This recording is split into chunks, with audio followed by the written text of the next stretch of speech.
racing game, if not at the jumping game in a hurly-burly like this. Star going through was Cabrit. David Ellsworth's other runner. Graham Bradley rides here. That one went through in the dark colours. And there's one Nordic Surprise who we only saw slightly earlier on. Edward Kearns Jr. rides. He had a terrific ride on this one earlier in the first race of the meeting and finished fourth there to Destriero. It's 10-1 from 8th, and on that occasion I thought Eddie Kearns gave him a great ride. He did get into a little bit of trouble when a horse made a mistake in front of him, gave him a knock, but apart from that, don't think any professional would have given this one a better one. And plenty of horses here and a few interested people on the outskirts looking over the rails too. The sheep don't seem to be very aware of what's going on. In the spots, the yellow spots, we've got Bold Street Blues. Craig Smith trains this one as well as riding. Aren't too many people who train and ride these days, but his chances are indicated by the betting. He's now 200-1 from 100-1. He's run well and he'll pick up a race, but I would think this is more a social outing. And there'd be none more pleased than me to eat my words if Craig were to power this one up the hill to victory, but I don't think it will happen here. Keppel's Prince is the yellow one there with the blue diamond. Keppel's Prince, another Irish horse. John Houghton trains this and owns it. And Anthony Powell, one of the most stylish riders in Ireland, has the mount. But this one has been beaten by several of today's runners. And also, it was very heavy ground when this one finished second at Punchestown last time out. The ground will be much livelier today. So we did hear there may be a delay, but there is no reason from where I'm looking to see that there is one.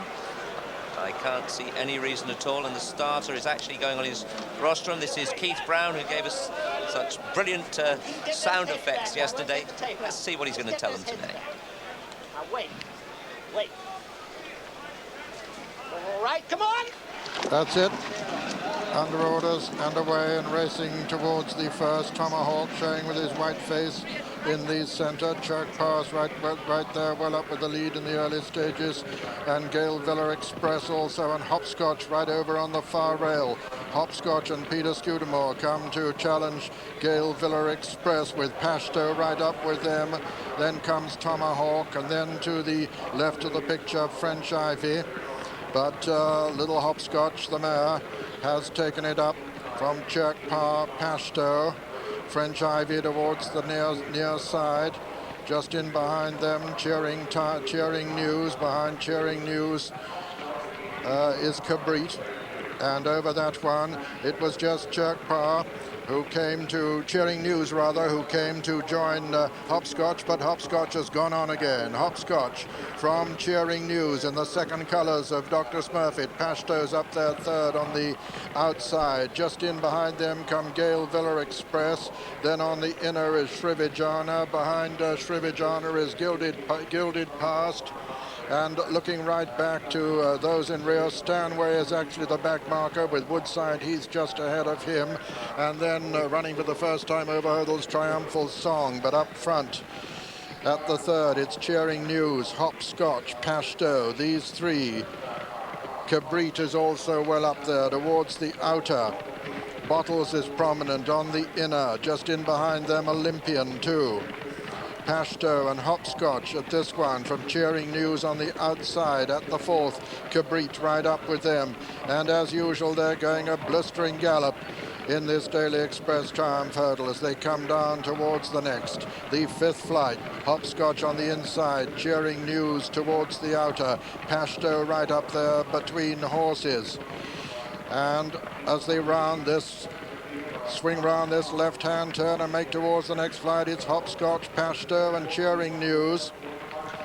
Then on the inside, Shrivijana. This is three from home, but a long way to run. Hopscotch on the near side, who's been disputing it throughout from Cheering News. Pashto is right up with them. Then comes Chirkpar. Shrivijana is also well in contention. And just in behind them, Olympian. Beginning the run downhill now, and Hopscotch the leader. Hopscotch from Cheering News on the outside. Pashto, oh so risky, getting in the picture. Cheering News on the inside. Chirkpar on the outer. But still, Little Hopscotch as they run downhill. Hopscotch with 2 left to jump from Chirkpar, moving smoothly on the left of the picture on the outside, on the near side cheering News. Then comes Olympian, then Pashto, who looks to be weakening a little bit. Oh So Risky's coming there strongly. Olympian's putting in a good challenge too, and it's Hopscotch from Olympian, and Hopscotch drops out of it. Olympian goes to the front with Oh So Risky travelling very smoothly towards the outside, and it's Oh So Risky as they round the home turn. Oh So Risky by 2 lengths now from Chirkpar under pressure and struggling to get back there, but it's Oh So Risky from Olympian over on the far side, then Chirkpar. Boarding School is coming there to deliver a challenge also, but it's Oh So Risky who's got a 3-length advantage as they come towards the last. Oh So Risky from the Desert Orchid stable is going to jump it 4 lengths clear. Oh So Risky lands 4 lengths clear. Boarding School makes a mistake but gets away with it. Chirkpar's back in third. Over on the far side, Olympian, but Oh So Risky has it sewn up the Daily Express Triumph Hurdle. Oh So Risky comes to the line, the dramatic winner, the clear winner, with Chirkpar battling on. Game leader of his second ahead of Boarding School third. It's a photo for fourth with, for me, Runway Romance just getting up to be fourth. And so the results of the 1991 Daily Express Triumph Hurdle, first number 18, Oh So Risky. Owned by the Oh So Risky Syndicate, trained by David Ellsworth, bred at Barrettstown Stud Farms and ridden by Paul Holly. Second was number 8, Chirkpar, owned by Dr. Michael Smurfit, trained by Jim Bulger and ridden by Liam Cusack. And third was number 3, Boarding School, owned by Mrs. Michael O'Toole, trained by her husband Mick O'Toole, bred at Northridge Farms and ridden by Tommy Comedy. Fourth was number 22, Runway Romance.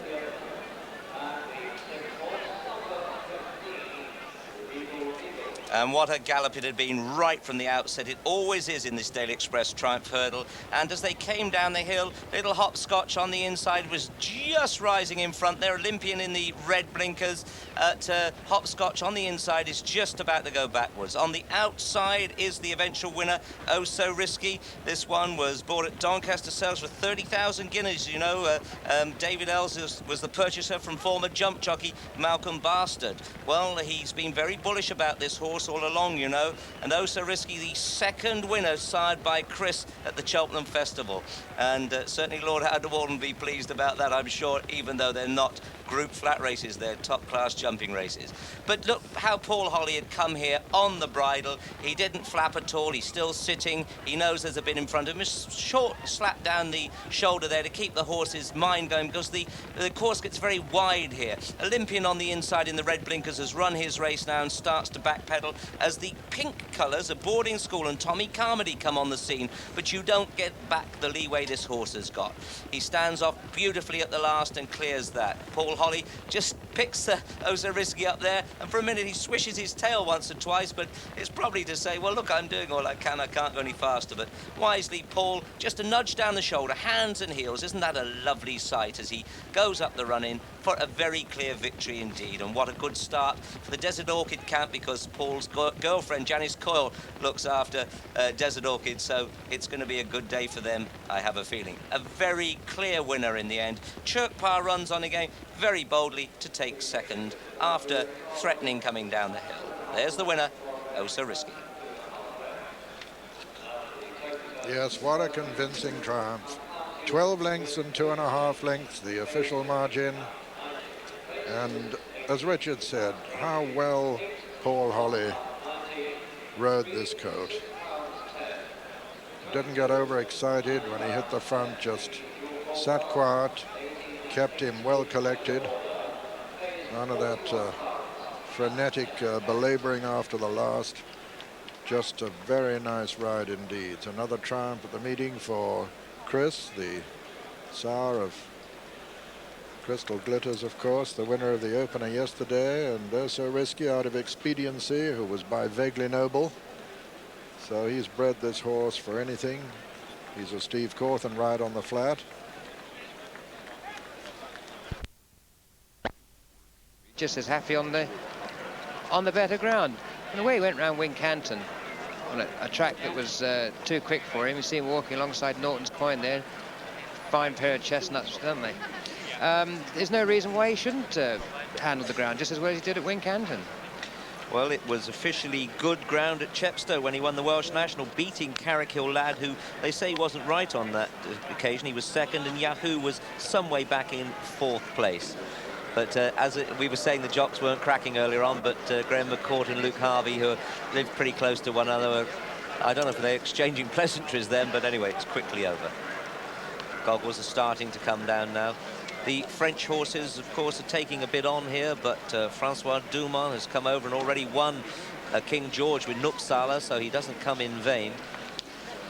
9 there, Nick the Brief. Arctic Call with the blue and the epaulets. But they're starting to come in. Desert Orchid, 2 from the right of the picture. It's all about to happen. Let's go with Peter. And shortly they'll be racing towards the first of 22 fences, racing for a first prize of nearly £100, £100,000 this afternoon. And that's it, and they're away. And as they race towards the first, there's an enormous cheer from the crowd as Desert Orchid disputes it with Celtic Shot as they come to the first. Twin Oaks on the near side. Desi lands just in the lead from Celtic Shot. Party Politics, they're all safely over the first. Cool Ground is well up there. So is Arctic Call and Yahoo. The fellow is wide as they jump the second, and all safely over it with Kildimo the back marker, and Arctic Call takes it up now. Arctic Call going on from Party Politics and Desert Orchid on the inside and Twin Oaks. Then comes Yahoo and Celtic Shot, and behind Celtic Shot is Cool Ground, then Nick the Brief, then Garrison Savannah and the fellow and Norton's Coin, Martin D'Or towards the outside, Carrickhill Lad and Kildimo the back marker, and Arctic Call the leader, Party Politics in second, Desert Orchid third on the inside, Yahoo right up there with Twin Oaks, and then comes Cool Ground and Garrison Savannah and Norton's Coin and the fellow towards the outside with Nick the Brief. Yahoo still the back marker, Arctic Call the leader as they race down now towards the water. Arctic Call from Party Politics, Desert Orchid on the inside, Yahoo wide with Twin Oaks and Nick the Brief, who's being followed by the fellow. Kildimo once again the back marker, and this is the first of the ditches, and Arctic Call lands over it from Desert Orchid and Party Politics, and they're all safely over the first of the ditches, racing him another plain fence now, the 6th, and Arctic Call the leader. Party Politics on the far side, Desert Orchid on the near side, Twin Oaks, Garrison Savannah, Celtic Shot on the inside, Carrickhill Lad just on the outside of the fellow as they race towards the second of the ditches.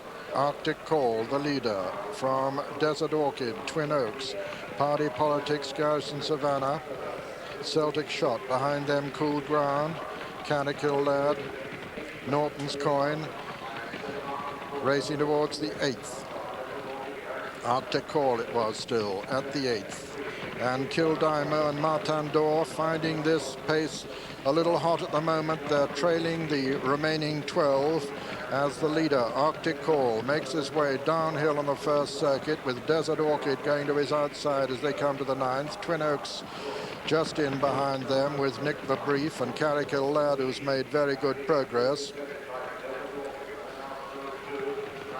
Arctic Call from Desert Orchid. These two as they come to number 10. Twin Oaks is next. Then Nick the Brief. The fellows made quite good progress now on the outside. So they race towards the home turn on the first circuit. Arctic Call, Desert Orchid, Twin Oaks, Nick the Brief, Garrison Savannah on the inside, the fellow towards the outside, Carrickhill Lad. Number 11 now, Arctic Call, Desert Orchid, Nick the Brief, Twin Oaks, the fellow, Celtic Shot, mistake by Arctic Call there. Desert Orchid coming to this fence, it'll be the last next time. The 12th jumps it just in the lead, and Arctic Call nearly went there, made a very bad mistake. It was a brilliant recovery. He's still in fact second, but he had to be picked up off the floor And he's gone back into the lead, Arctic Call, just by a neck from Desert Orchid. Twin Oaks is third. 4 is Nick the Brief. 5 Garrison Savannah. 6 is Party Politics. 7 Celtic Shot on the 8th side. 8 is Carrickhill Lad. 9 is The Fellow. 10 is last year's winner Norton's Coin with Cool Ground on his inner. Then comes Yahoo and then Kildimo, who's made quite good progress. Now they're racing towards the 13th. Arctic Call on the inside of Desert Orchid, who lands in the lead over that one. Desert Orchid, Arctic Call, Twin Oaks goes up second on the outside, with Celtic Shot making very good progress as they come towards the water. Desert Orchid there from Twin Oaks, Celtic Shot. Arctic Call on the inner, Garrison Savannah, Cool Ground still there. This is the third of the ditches. Desert Orchid and Twin Oaks from Nick the Brief, and a bad mistake there by The Fellow, who very nearly went at that one. Racing towards the 16th now. Twin Oaks and Nick the Brief from Desert Orchid, who loses ground at that one. And so as they race towards the final ditch, it's Nick the Brief now, 6 from home, from Celtic Shot, who's just matching strides with him. Then Carrickhill Lad, then Desert Orchid is fighting his way back into the picture. The Fellow's making very good progress. Last year's winner Norton's Coin is on the floor. He's quickly up, both his rider and the horse are up all right. 5 from home, Celtic Shot, Nick the Brief, Garrison Savannah, then Carrickhill Lad, then Desert Orchid, then The Fellow, who's just ranging alongside Desert Orchid now, the French challenger, but Celtic Shot has the advantage from Garrison Savannah as they race downhill towards the 4th from home. Celtic Shot lands in the lead there. It's Celtic Shot, but they're closely grouped up front. Celtic Shot is the leader from Garrison Savannah. Desert Orchid on the outside. Carrickhill Lad well there. The Fellow trying to make progress towards the outer 2. Twin Oaks has been pulled up. Celtic Shot landed in the lead there. Garrison Savannah and Desert Orchid fighting his way back, and The Fellow's not out of it either. Carrickhill Lad has been pulled up. Garrison Savannah is now the leader. It's Garrison Savannah from Celtic Shot, Desert Orchid and The Fellow as they race towards the second last. It's Garrison Savannah the leader from The Fellow on the near side for France.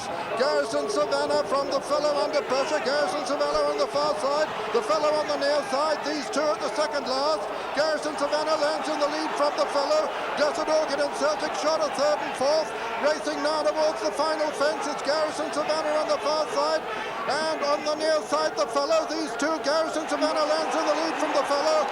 Garrison Savannah on the far side, The Fellow on the near side. Garrison Savannah has a 3-length advantage, but The Fellow's cutting him down as they race towards the line. The Fellow's putting in a tremendous run. The Fellow is sprinting. The Fellow is going to get up. He's going to get up. The Fellow and Garrison Savannah in a photo. Garrison Savannah's just won it from The Fellow in a photo. Desert Orchid was 3rd and Cool Ground 4. Kildimo 5 and 6, Nick the Brief and 7, Celtic Shot. 8 was Yahoo, and those are the only finishers. It's very close. It's a photo finish. It's desperate too. It looked as though Garrison Savannah on the far side had possibly just held The Fellow, but it's a very close thing indeed between Garrison Savannah, number 6, ridden by Mark Pittman, trained by his mother, and The Fellow, number 12, owned by the Marchesa de Morataya, trained by Francois Dumaine, and ridden by Adam Conrad. It's very close, but Desert Orchid was 3rd. That's the only certainty of the outcome of the finish. Here's how they passed the line, and I don't think any doubt by that photo that Garrison Savannah just held that late and dramatic sprint of The Fellow to win a really dramatic 1991 Cheltenham Gold Cup. Still waiting for the outcome, but expecting that Garrison Savannah, trained by Jenny Pittman, who won this, of course, in '84 with Borough Hill Lad, has just about held the brave French challenge of The Fellow. In fact, Richard Dunwoody congratulating Mark Pittman. I think Richard's son has won it. You'll hear the results when I do. Let's review the closing stages. Well, what an amazing race this is. Celtic Shot looked to be going well down the hill, but Mark slipped Garrison Savannah through on the rail and went quickly clear. 2 out near. What a good jump he gets there. You would think that would clinch it, but the fellow running on wide on the opposite side of the course is making ground relentlessly. Just behind him, Desi is there. He's labouring now, but he's still running, as you'd expect. Celtic Shot next to him, cool ground afterwards, and then further back, there's no one in it. Now, as they come to the last, what's Mark thinking? The horse is starting to come back under him. Do you go for a big one? Do you ask for it all? He does, and he gets the answer that he asked for. A super jump from Garrison Savannah. The fellow is landing probably 2 lengths behind at this stage. Desi rises third, upsides of Celtic Shot. All the way to the line now, a desperate thing. You can see that as Garrison Savannah met the taped rail there, he just had to swap legs for a bit. Mark's getting imbalanced. He knows that he's got to thrust to the line here because there's a big challenge coming, even if it is wide. On the wide outside, the fellow who'd run so well in the King George looked as if he was going to swamp Garrison Savannah at this stage. But as you can see, they go to the line. It's a desperate affair, but in my opinion, it's Mark Pittman who's got the verdict. And indeed he has. You can see the pleasure on his face after being second on Toby Tobias last year. And Jonathan Powell is with the owner now, Mrs. Robert, Auto 4 Engineering. Brilliant. Well, with some of the owners here, the lucky people who own Garrison Savannah, how are you feeling? Oh, absolutely over the moon. Over the moon. Because all season this horse has been under a cloud. Did you think you were going to get here? It was touch and go all the way through. It's a great... And they're away. 11 flights, 2.5 miles this time. Run for free on the inside. Nomadic Way and Bradbury Star well up there too, as they jump the first flight. Iliad jumped at 4th. Morley Street on the outside, prominent. Clocktaney running wide too, with Tony Mullins looking for the better ground. Jinxie Jack's just the back marker at the moment. Run for free landed over that in the lead from Nomadic Star, a little between the two. Nomadic Way, I should say. A Run for Free, Nomadic Way and Bradbury Star over on the far side. Then the Iliad in 4 and 5 Morley Street. And slanting and icy rain blowing in their faces as they turn into the home straight on this first circuit, with Run for Free the leader. From Nomadic Way and Bradbury Star and the Iliad over on the far side, then Morley Street. Then comes Moleboard.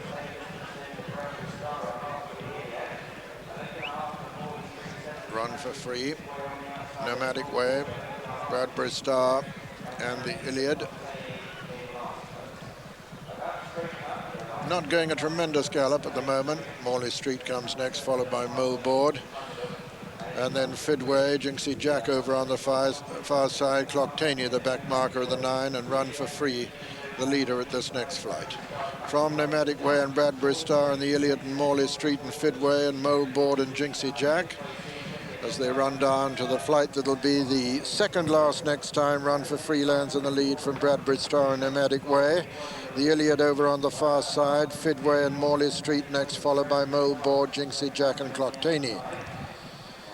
Run for Free from Bradbury Star and Nomadic Way, the Iliad, Fidway, Morley Street, Moleboard, Jinxie Jack and Clocktaney. So they run down to the winning post with another complete circuit, and as they come to it, Run for Free is still the leader. From Nomadic Way back in second place, Bradbury Star third for the Iliad on the inside, then Morley Street going well, Jinxie Jack on the inner, Fidway, then comes Moleboard and finally Clocktaney. Run for Free and Peter Scudamore bidding here to win the £25,000 bonus for 4, the first to train 4 winners of the meeting for his governor, Martin Pipe. He's got Nomadic Way, his closest pursuer, from Bradbury Star on the far side. Then comes the Iliad, then Morley Street and Fidway and Jinxie Jack and Moleboard and finally Clocktaney. Right over the far side now, Run for Free from Nomadic Way, Bradbury Star and the Iliad. Then Morley Street and Fidway, Jinxie Jack. Behind Jinxie Jack is Moleboard, Clocktaney now getting a little bit closer from the rear. Still Run for Free, Nomadic Way, Bradbury Star, the Iliad, Morley Street, Fidway, Jinxie Jack, Clocktaney going up to join Moleboard on his outside. as they race to the one on the far side now, the last on the far side, and Run for Free. Landed in the lead from Bradbury Star and Nomadic Way, the Iliad, and then Morley Street, and then Fidway and Jinxie Jack and Clocktaney getting closer to them all the time. Run for Free being pressed all the time by the champion hurdle runner-up, Nomadic Way, then Bradbury Star, then the Iliad, then Morley Street still travelling well. Run for Free and Nomadic Way, these two matching strides now as they race towards the home turn. Bradbury Star and Morley Street are next. Then comes the Iliad, then Fidway, then Clocktaney still making progress from the rear.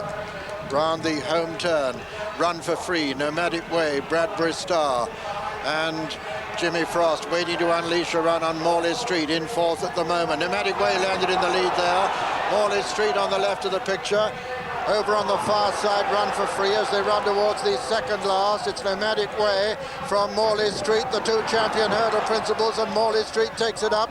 It's Morley Street, the leader, as they come down to the last from his old rival Nomadic Way. Morley Street, the leader, at the final flight, jumps it a length and a half clear of Nomadic Way. Bradbury Star is third, racing into the closing stages. Another star performance by Morley Street, going 3 lengths clear of Nomadic Way as they race up towards the line. Run for Free is renewing his challenge for third, but Morley Street has it sewn up, and Morley Street wins the Sandeman Aintree hurdle. Nomadic Way is second. It's a photo for third between Run for Free and Bradbury Star. Then came Mulboard and the Iliad, and behind them Jinxie Jack and Clocktaney and Fidway, and so the result of the final race. Called in. Keith Brown calls them in. General Chandos turns just a little bit behind the others. Old Applejack turns. Forest Ranger has to turn. There are 1 or 2 out of line. Lining right up on the inside is Golden Minstrel with Oklahoma and Team Challenge, and in for Pack Token. Over on the far side is Over the Road with Crammer and Aberlad and Lagorn and Hot Plate. Several riders are peeling because they're really crowded on the inside and they can't get in. And Ballyhane is being turned by Declan Murphy. Several of them coming back now, and they're all told to turn, come back, and to come in less tight on the inner.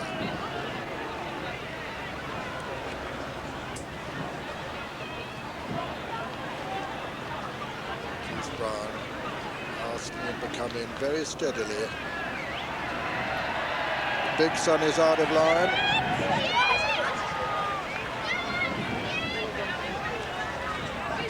It's looking ragged at the moment.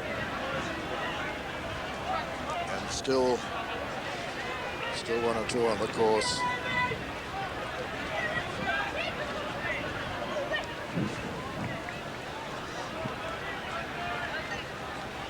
Keith Brown still waiting now to be assured that the course is clear.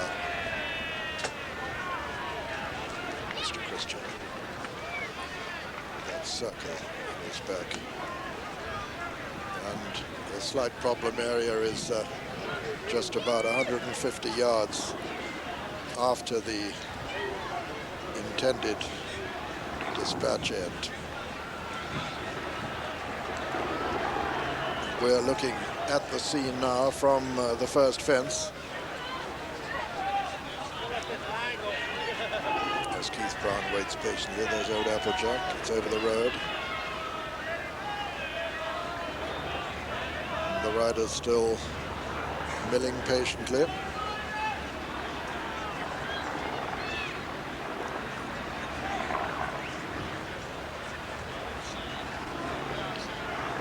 Keith Brown going across now, once again by the look of it.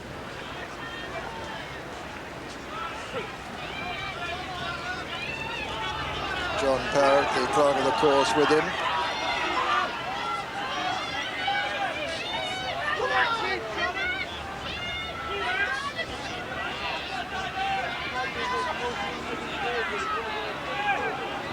Once again, they're being called in.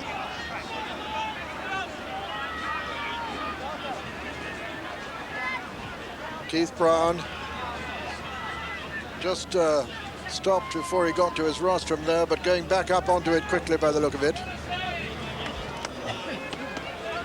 You'll want to get him off now if he can. They're in a very good line.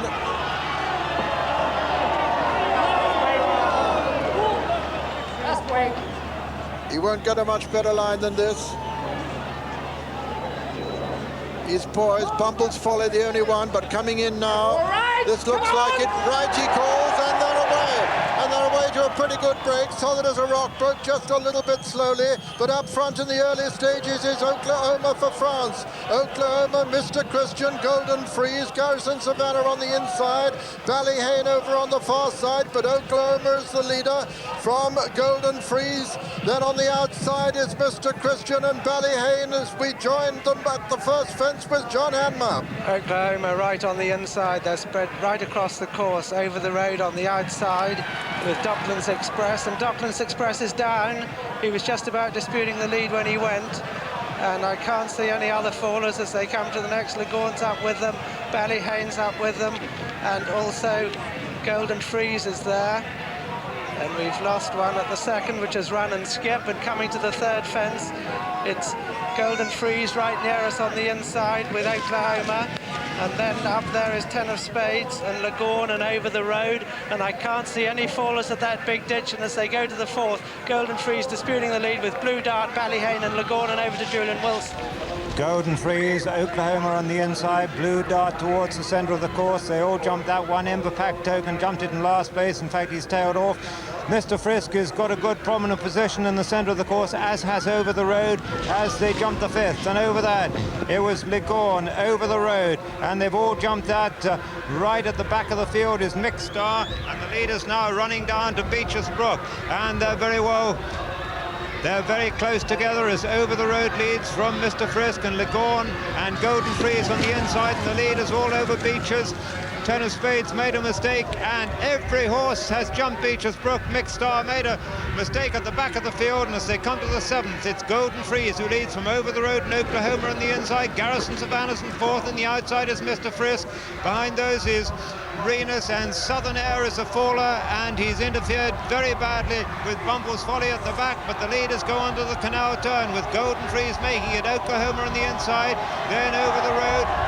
Jumping up in the inside there is Renus into second place, Garrison Savannah's in fifth, then Mr. Frisk on the outside is General Shandos. Close there on the inside, jumping at is Team Challenge, who jumped up really well, but it's Golden Freeze who leads from Renus and Oklahoma and Garrison Savannah and Mr. Frisk and Team Challenge as we join John Hanmer. And Golden Freeze leads at the 10th from Mr. Frisk on the outside, Renus right there on the inner. A mistake by Garrison Savannah, but he's not far behind. Nor is General Shandos and Over the Road, and they all jump that one well. And as they go to the big ditch, fence number 11, it's Golden Freeze and General Shandos. Then in third place, Renus with Mr. Frisk, then Over the Road, Oklahoma and Garrison Savannah. And going to fence number 12 now, and Golden Freeze and General Shandos took it together from Renus third, Mr. Frisk 4, then Over the Road, then comes New Haven, Oklahoma, and then Lagoon and Garrison Savannah and Blue Dart and Ballyhane and Team Challenge, then Bigson, and looking further back, Bonanza Boy hasn't got many behind him, but right at the back of the field we've got Fraze, who's tailed off, and not far in front of Fraze, Aberlad, and over to Peter O'Sullivan. Yes, it's still Golden Freeze the leader from Renus in second. Then on the outside, General Chandos giving 45-year-old John Bradman a terrific ride at the moment. Last year's winners in fourth, Mr. Frisk. Then Oklahoma over on the far side, also giving a great account of himself for France as they come down towards the next. The 13th fence in the National. Golden Freeze, General Chandos and Renus. These are the three leaders over that one. Racing now to the 14th, and still Golden Freeze. Renus going very well within himself. Then General Chandos Over the Road, Mr. Frisk. Ballyhane well there on the far side. Oklahoma right up with them, and so's Team Challenge and Garrison Savannah just in behind the lead. And this is the daunting chair that they're approaching now. And it's Golden Freeze and Team Challenge, two stable companions from Renus, a very close third. Then comes General Chandos. And over that one, it was Team Challenge and Golden Freeze who jumped it together. And a faller there is Kramer. Kramer has gone, but coming to the water, it's Golden Freeze, the leader from Team Challenge. In third place is Oklahoma. Renus 4 on the inside, Garrison Savannah 5, then General Chandos, then Ballyhane and over the road, and behind them Durham Edition and New Halen. And then looking further back, it's Golden Minstrel, and racing now across the Melling Road for the second time. It's Golden Freeze, the leader from Team Challenge's stable companion. Renus going well on the outside. Oklahoma well up there with them, and Garrison Savannah and Ballyhane, and General Chandos on the outside, and then New Halen and over to John Hanmer. And Golden Freeze still the leader from Team Challenge, then Renus, General Chandos.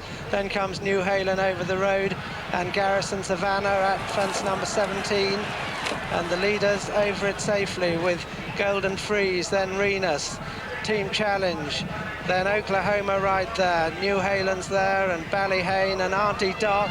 Abelad's been pulled up, and Team Challenge a mistake at the 18th, but there are plenty standing as they come to the 19th, an open ditch, and it's Golden Freeze from Renus, then New Halen, Garrison Savannah, Oklahoma. Seagram's got right into it.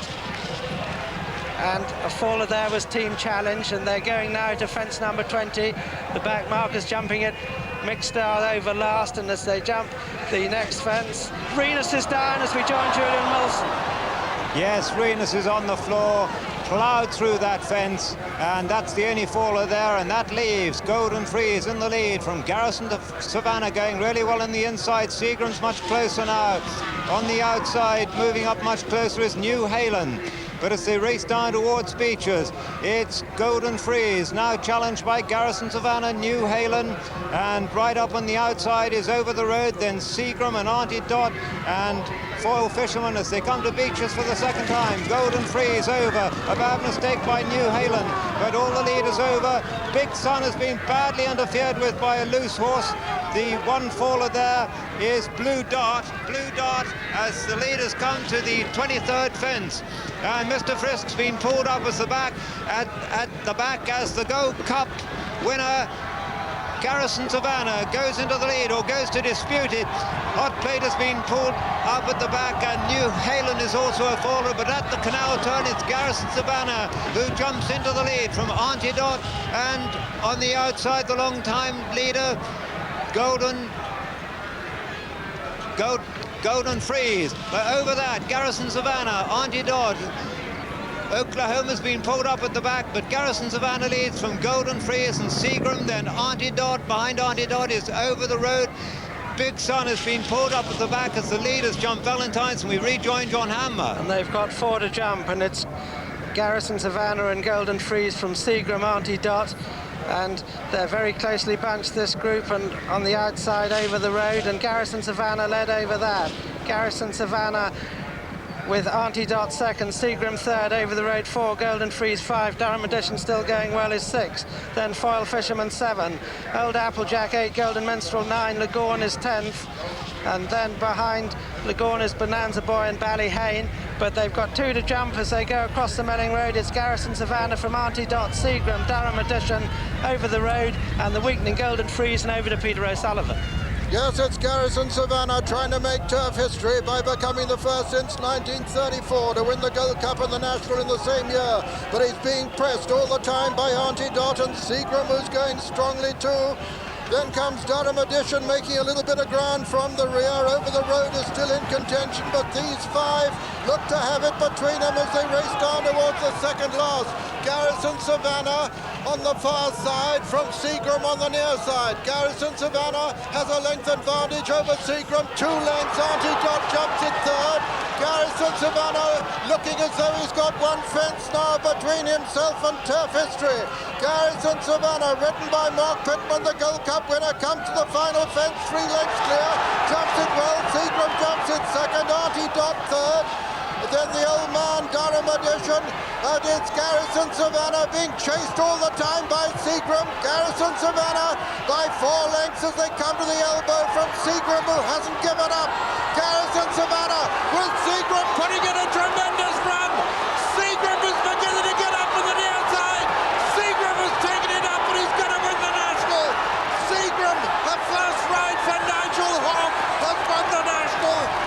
Seagram is the winner. Guineas and Savannah is second. Anti-Dot is third.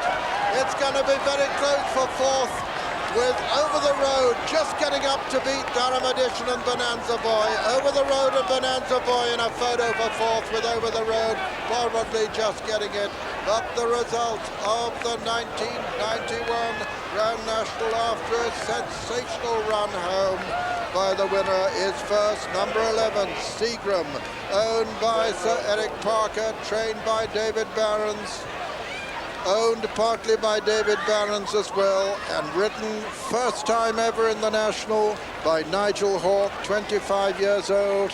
Second was number 6, Guineas and Savannah, who came so near to making turf history, owned by Auto 4 Engineering, trained by Mrs. Jenny Pittman and ridden by Mark Pittman.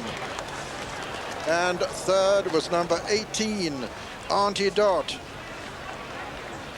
owned by Mrs. R. Wilson, trained by John Webber and ridden by Mark Dwyer. And it's a photo for fourth place. Very close between Over the Road and Bonanza Boy. But Seagram has won a famous race after a sensational sprint home when the Gold Cup winner, Guineas and Savannah, looked to have the race in his keeping, just to the extent that Mark's father, Richard...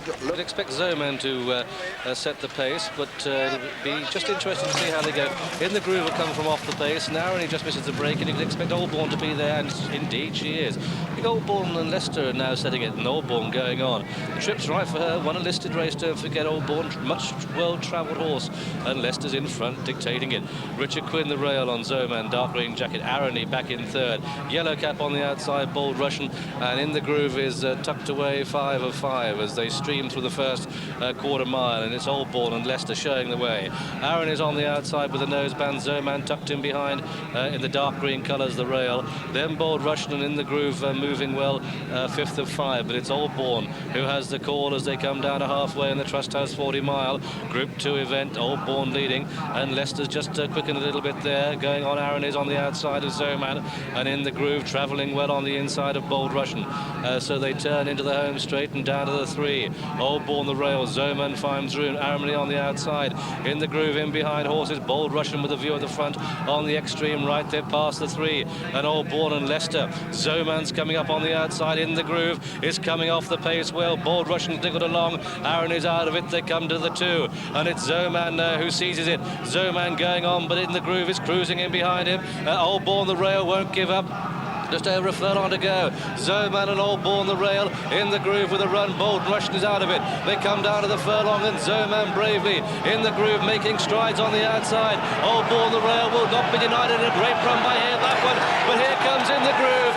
Up the sail, she's coming in the Groove, goes on by a neck. Oldbourne stretching well, can't hold in the Groove. In the Groove takes it. Zoman is second, Oldbourne third. Then came Bold Russian 4 and Arony 5 of 5. And so the filly has won it. She's got her season off to the best possible start. The Trust has 40 mile. Because he was fourth to Marju, Desert Sun and Hokusai the other day, and if he can win this, of course, it will be a tremendous compliment to those 3 horses, notably, of course, to Marju. Hailsham was beaten 5 lengths behind Marju, so if he can win, well, it'll be a tremendous compliment. He looks an awful lot straighter today, I must say, than when he ran in that Craven. Must have been 10 days ago now. All of Clive Britton's horses well turned out. I don't know how he trains them, but they've all looked like little balls of muscle, and it really does look a picture. Well, Evasive Prince from Michael Stout's yard couldn't have done much better than he did. He had 2 runs last year. He began at Yarmouth, where he was second to Gramos, then he went to Lingfield, won quite nicely. They'd never actually beat very much. Looked on his toes in the paddock, but apparently he's been working very well at home, and well thought of. Owned by Lord White, the principal sponsor of the Derby, of course, and no surprise to hear that Evasive Prince, who cost $80,000 as a yearling, is in the Derby. Let's hope that he proves he's worth a place in that field today. And the only filly in the field is Jaffa Line, who's entered in the Oaks. There she is, Jaffa Line, Cash Asmussen, riding for David Ellsworth, who's got such a strong lineup of fillies this season, and Jaffa Line might well be, well, at any rate, as good as any of them. She was beaten by Crystal Gazing in the Rockfell at Newmarket, her last run last year. Beaten quite a long way that day, but had run well before it. News from John McCririck now. 13 favourites and 38 runnings have won it. Jahofield well backed, 11 to 8. The only one supported against it seriously, Hailsham, 3 to 1 from 9 to 2. Evasive Prince is a 9 to 2 chance. Lord Hull of White's or Lord White of Hull's money certainly can't be on that. 6 to 1. Jaffa Line, 14 to 1 the rag. Tactically, it'll be quite interesting. Greens Fernley made the running when it won, and so did Jahofield. And these two, in fact, cut out the running. Hailsham sits tidy third, poised for Evasive Prince, and 5 of 5. Jaffa Line held up. She normally comes from off the pace in the yellow jacket worn by Cash Asmussen. But they're the leaders. Jahofield in blue, Greens Fernley in the white jacket, red spotted cap. And these 2 lengths ahead of Hailsham showing third. Racing 4 is Evasive Prince, and 5 of 5 still is Jaffa Line. So they go through the first quarter mile, and Jahofield and Willie Carson 3's on when it made all the running here last year. Greens Fernley strode out well to win at Nottingham, back in third. Hailsham represents top class form. Evasive Prince in the yellow cap, Pat Edery wears that, and Cash Asmussen tucked away. 5 of 5 on Jaffa Line, holds an Oaks entry. They come down the end of the backstretch here at Sandown in this Thresher Classic trial, and passing halfway, it's still Jahofield the rail, Greens Fernley on the outside. Hailsham just being pushed away in third. Swinging on the steel as Evasive Prince 4. Jaffa Line still 5 of 5, and they turn out of the backstretch for home. Jahofield the leader, Greens Fernley with him, a length and a half to Hailsham in third. Now going a little bit better, Hailsham, but Evasive Prince is poised, and Jaffa Line is close enough, if good enough, because they've still got well over 3 to go as they level up for home. Greens Fernley the grey in the spotted cap on the outside, striped cap the rail is Jahofield, who finds reserves. Evasive Prince comes with a big run on the outside. Jaffa Line's getting closer, they're past the 3, and it's Jahofield the leader. Hailsham, Greens Fernley is finding the class too much now. They come down towards the 2. Jahofield the rail. Hailsham in the white sleeve jacket. Yellow cap on the outside. Evasive Prince, but Jaffa Line is laughing at him in behind. And they come down to the 1. And Jahofield the rail and the filly. Jaffa Line is on the outside. Hailsham in the split between those two. They come inside the final furlong. And Jahofield and Hailsham. And Hailsham is the one that finds reserve. He's digging deep. The filly's after him. Jaffa Line. Hailsham has it by a half. And Jaffa Line's closing up towards the line, but Hailsham holds it. It's going to be close. Hailsham just takes it from Jaffa Line. Oh, so tidy in second. Jahofield disappointing.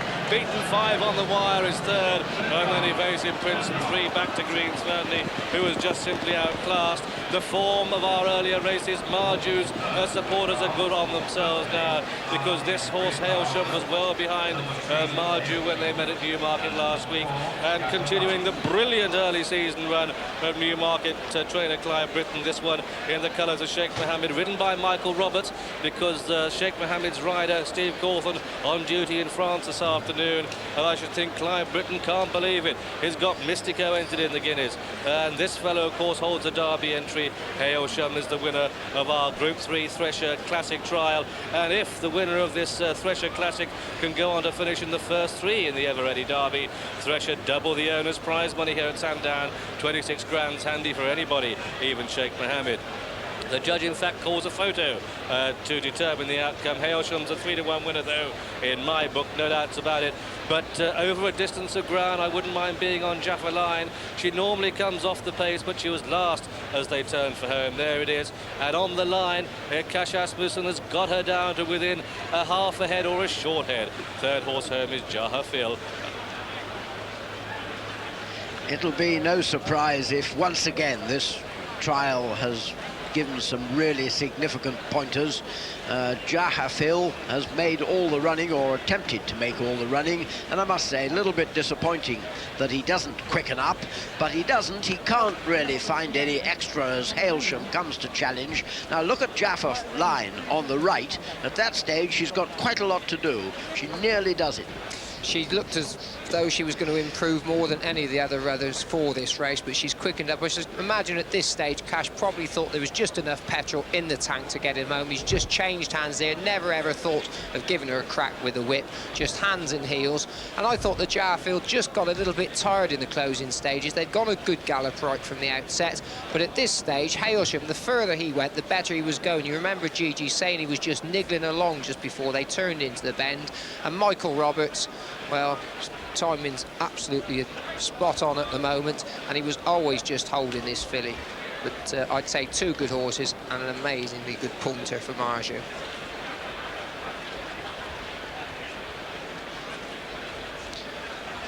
Well, it was close, but it wasn't close enough, and it'll be a difference there of some £20,000 for the owners. You can work that out, it's about 12 inches. £1,000 an inch, that's about what Big Mac's worth. Let's have some news from him. £1,000 an ounce, I'm worth greatest jockey. Hailsham returned Carpet 3-1, back down from 9-2, and as you all know, a marvellous tribute that to Marjou, to Desert Sun and to Hokusai, who all beat him in the Graven. The second Jaffa Line was a 6-1 chance, and the third Jaha Phil went off the up the arm, the 11-8 favourite, and that Jaffa Line, the runner-up Jaffa Line. How good the fillies must be as 3-year-olds, because Fife beat the Classic Colts here yesterday, and Jaffa Line ran a blinder, not receiving the fillies allowance. With the fillies allowance, surely she would have gone past Hailsham, who did such a tribute to Marjou, and favourite backers after 2 eclipses so far today. They'll be plunging on Stapleford Manor in the next. But you backers of Marjou and the rest of them, delighted with Hailsham. Carpet, here comes the result. Here it comes now. Official this. Hailsham wins the races. Jaffa Line is second, and Jaha Phil is third. Hailsham at Carpet, back down from 9-2. Many of you were on Hailsham. Just talked to Clive Britton, the winning trainer there. That's his 20th winner of the season. 8 have come in the last 10 days, and he might well go for the Dante at York, and this is a nice performance by Hailsham. I can tell you that in South Africa they reckon they've got 2 or 3 jockeys every bit as good as Michael Roberts, and as you can see, that's plenty good enough.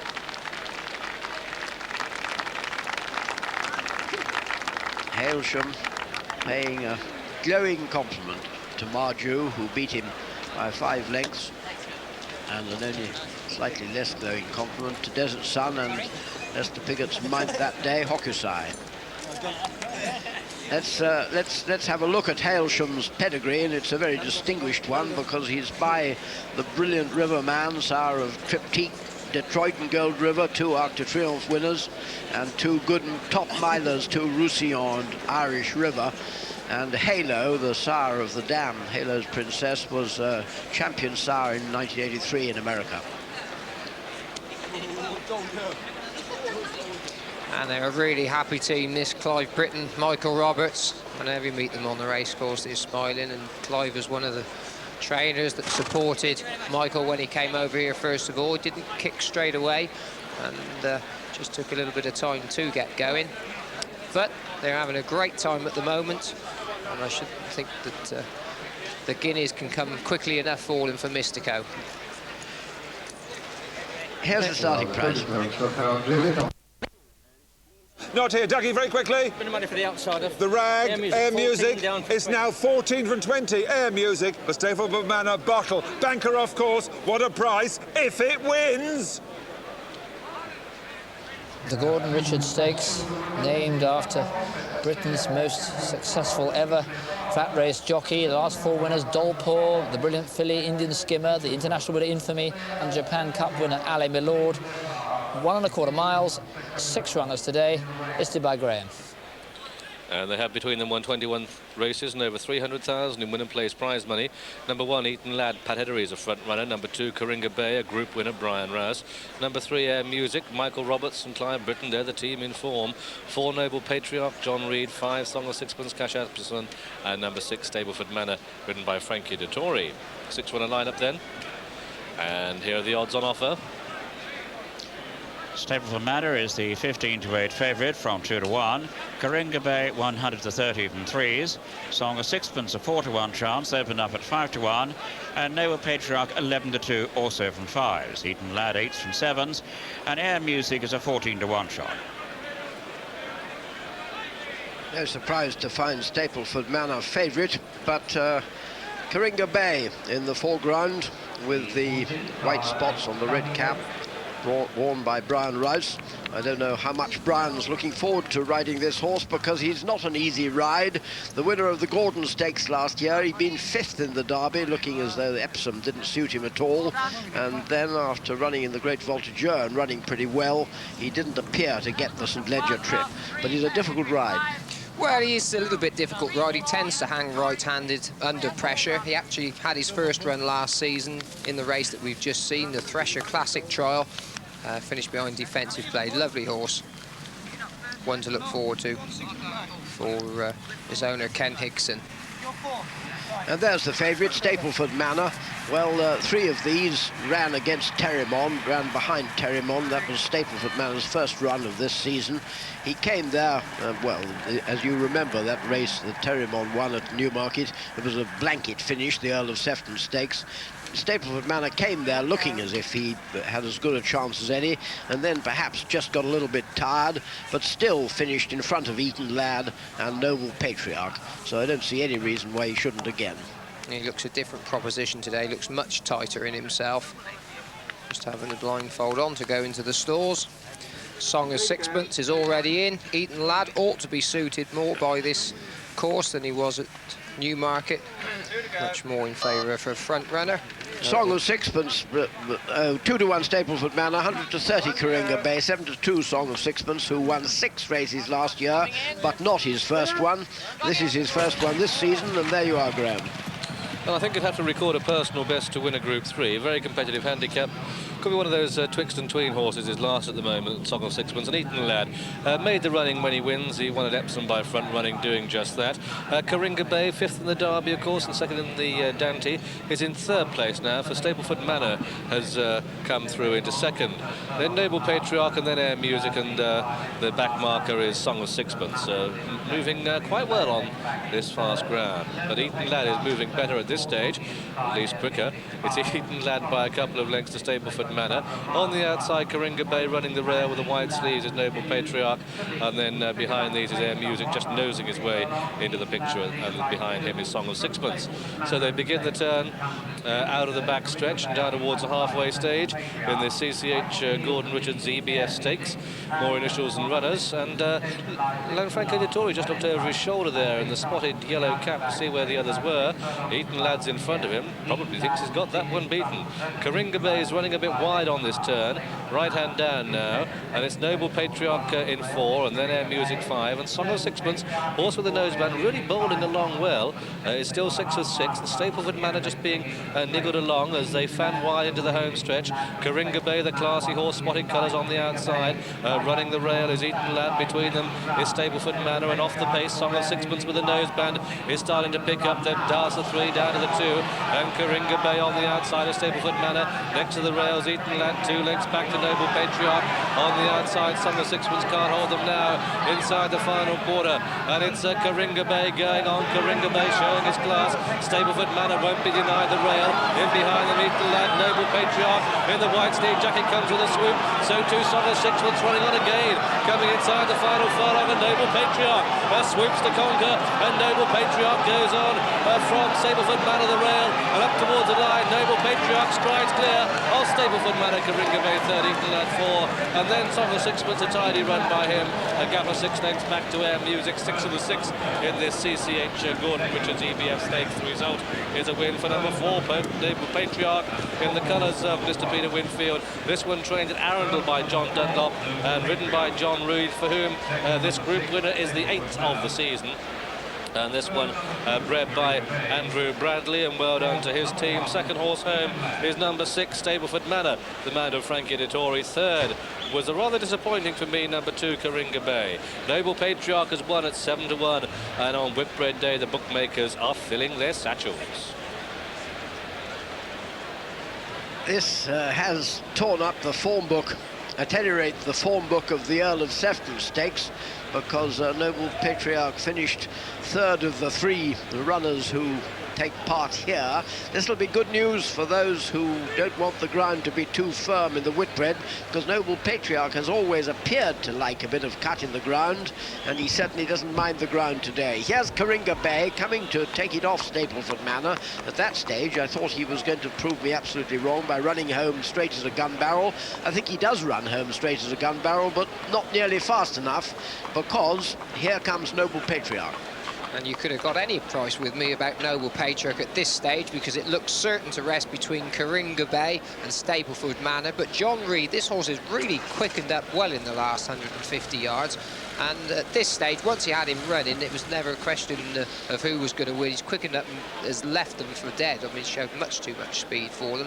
And obviously something wasn't right with him in that Newmarket race where Stapleford Manor beat him, but he's come right back to form that he showed when he won at Kempton first time out, to beat his much better fancied stable companion Azam. And well, I think he'll be winning again pretty shortly.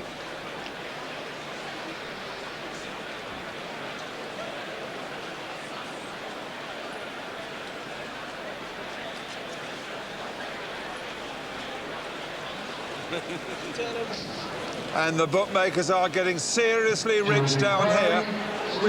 But there is a steward's inquiry. They have just announced a steward's inquiry, but if the result stands, the bookmakers are getting seriously rich. Noble Patriarch returns 7-1, fourth favourite, drifted out from 4-1 on the course, though it did touch 8-1.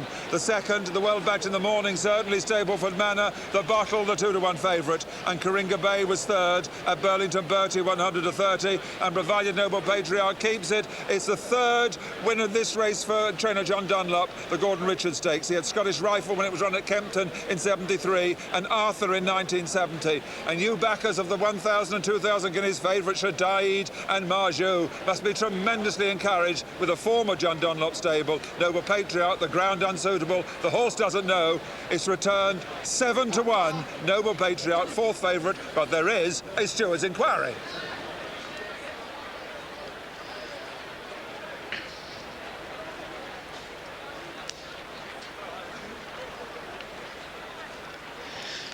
Let's have a look at the head-on picture to see whether we can see anything which the stewards might be interested in. I must say I didn't before, did you, John? Well, not looking from sideways on. As we're picking them up from left to right is Eton Lad, Stapleford Manor in the yellow colours with a spotted cap. Then with the red cap, blue colours with red cap, is Coringa Bay. And behind those, right on the wide right, is Song of Sixpence. Noble Patriarch's just about making his move now. And Air Music's the only other one. And just about at the 2 furlong mark, Stapleford Manor has just come across Eton Lad there. Coringa Bay's just lent across him. I don't think there's any question of there being any question of the winner having the race taken off of him. Didn't look his fault at all, did it? He's stayed out clear of Coringa Bay with no tendency to edge to his right, Noble Patriarch. If anybody did anything wrong, it was Stapleford Manor, who may just have tightened up Eton Lad. 7.23. So backers of Marjou and Mystico, a nice bit of confidence by stable success this afternoon. And Noble Patriarch is by the Leafard horse Alzeo, who's got a lot of useful fillies. Big Mac. Gone out to 8-1, that Durham edition, running in the race for the third time. So is Seagram, who has been 9th in the last 2 runnings of it, in now to 9-2 Seagram. They have done 11-2 on the track. In its 4-1 the field because of support for certain other horses in the race, like Omerta, who's into 6-1 from 7. Omerta, 4-1 the field. That's Caervilla Howe and Docklands Express. And the tote chairman, Lord Wyatt's going to give £400 to the Racing Welfare Trust if Caervilla Howe wins. And some of the tote pool on the course, not from your winnings, will go to the Racing Welfare Welfare Trust. Good charity, and they'll certainly benefit from that today with a packed crowd here. 6-1 on Murta, money coming in for Scudamore and Pipe now, and 13-2 against Won't Be Gone Long. That's been backed as well. It's 9-1 Vulcan Warrior, he's on the walk, and it's then 20-1 Bar, that's 10 of Spades and Bonanza Boy, and 50-1 the Rag from 100, but 4-1 each of 2, Caervilla Howe and Docklands Express, but money for O'Murta, quite late, significant, Scudamore and Pipe. As John said then, don't forget that if you're having a bet on this race, you can give some money to Racing Welfare by betting on the dual forecast, and you will not decrease your winnings because the deduction is all going to charity. But as they're lining up for the 35th running of my favourite race, there you are, Graham. And indeed, they're on their way. 24 fences to jump then. 3 miles, 5 furlongs, 18 yards the trip. And Murta on the inside with Seagram share the early running as they come to take the first, and both in the air together all over the first. Won't Be Gone Long, very fresh to post and is fresh in the race at this stage, is sharing the lead now. And Bonanza Boy is bang up there, close up, just a couple of lengths off the pace as they come to take the first ditch, and Won't Be Gone Long led. Tuns Hill is the back marker. There's about 8 lengths between first and last as they race up past us, and Seagram through on the inside of Won't Be Gone Long. 10 of Spades with a yellow cap, and Murta colours, red jacket, and Bonanza Boy, he's bang there, just a length off the lead, would you believe, having jumped 2. And then behind him on the outside is Vulcan Warrior and Docklands Express, and on the inside of Docklands Express is Caervilla Howe, and then Durham Edition is last, but one and last of all is Tuns Hill. As they race past us up the hill, they swing right-handed and make their way down towards fence number 3, and as they race away down towards the third, Seagram's just lost the lead on the rails, but it's 10 of Spades on the outside that just has it. 10 of Spades the leader, 10 of Spades by about half a length to Won't Be Gone Long and Seagram, and the pace is unforgiving. A Murder on the inside of Docklands Express and Bonanza Boy as they take the third. The leader safely over. Murder was a bit slow at it and dropped back through the pack as they swing right-handed now into the back straight, where they jump 7 fences and head towards number 4. It's Won't Be Gone Long and Richard Dunwoody, the fresh horse from 10 of Spades, in second place. So it's Won't Be Gone Long and 10 of Spades. Seagram back in third. Bonanza Boy very close up. He's gone into third place as Bonanza Boy, then Docklands Express and Caervilla Howe and Vulcan Warrior, and then Durham Edition as the leaders leap the next, and O'Murta's got one behind him, and that one's the rank outside of Tuns Hill. So they head towards their second ditch, and Won't Be Gone Long and 10 of Spades, stride for stride. Seagram a little bit awkward at it, lost half a length or so, back in 4. Bonanza Boy's third. Seagram in fact being sent up on the inside, that's the left of the picture as we look at them, and they come down towards the water jump. And it's 10 of Spades and Won't Be Gone Long, stride for stride. Bonanza Boy close up third, Tuns Hill is last, then in 4th place on the inside Seagram and Docklands Express and Caervilla Howe, and Vulcan Warrior wide of the pack as they come to the first of the 3 island fences, and Won't Be Gone Long takes it in his stride. From 10 of Spades second, Durham Edition a bit untidy at the rear of the leading group as they come down towards the 9th, and it's Won't Be Gone Long on the left, 10 of Spades in second place in the yellow cap. In behind them is Seagram, then on the outside is Bonanza Boy as they take the next. At Durham Edition jumped it well through on the inside. O'Murta's the back marker of the main group, but there's still not more than a pocket handkerchief covering the lot. Big pocket, John McCurrick's. It's Won't Be Gone Long leading from 10 of Spades in second, then through on the rails Seagram, and then Bonanza Boy is 4, and behind that Docklands Express, and then Vulcan Warrior followed by O'Murta getting closer, and Durham Edition on the inside of Caervilla Howe, and Docklands Express at 4-1.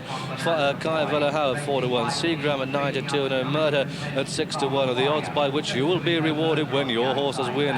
Is it one of those 4? This is the pond fence, this is the 11th, and the field are bunching as they come to it, and at it was Won't Be Gone Long on the inside of 10 of Spades, and Bonanza Boy is surprisingly close up, and Seagram's going with him, and then on the inside Docklands Express running the rail with a yellow cap. Vulcan Warrior is wide of Caervilla Howe as they take the next, and the leader is safely over, and Tuns Hill is last, but is doing remarkably well to keep as close as he has for so long.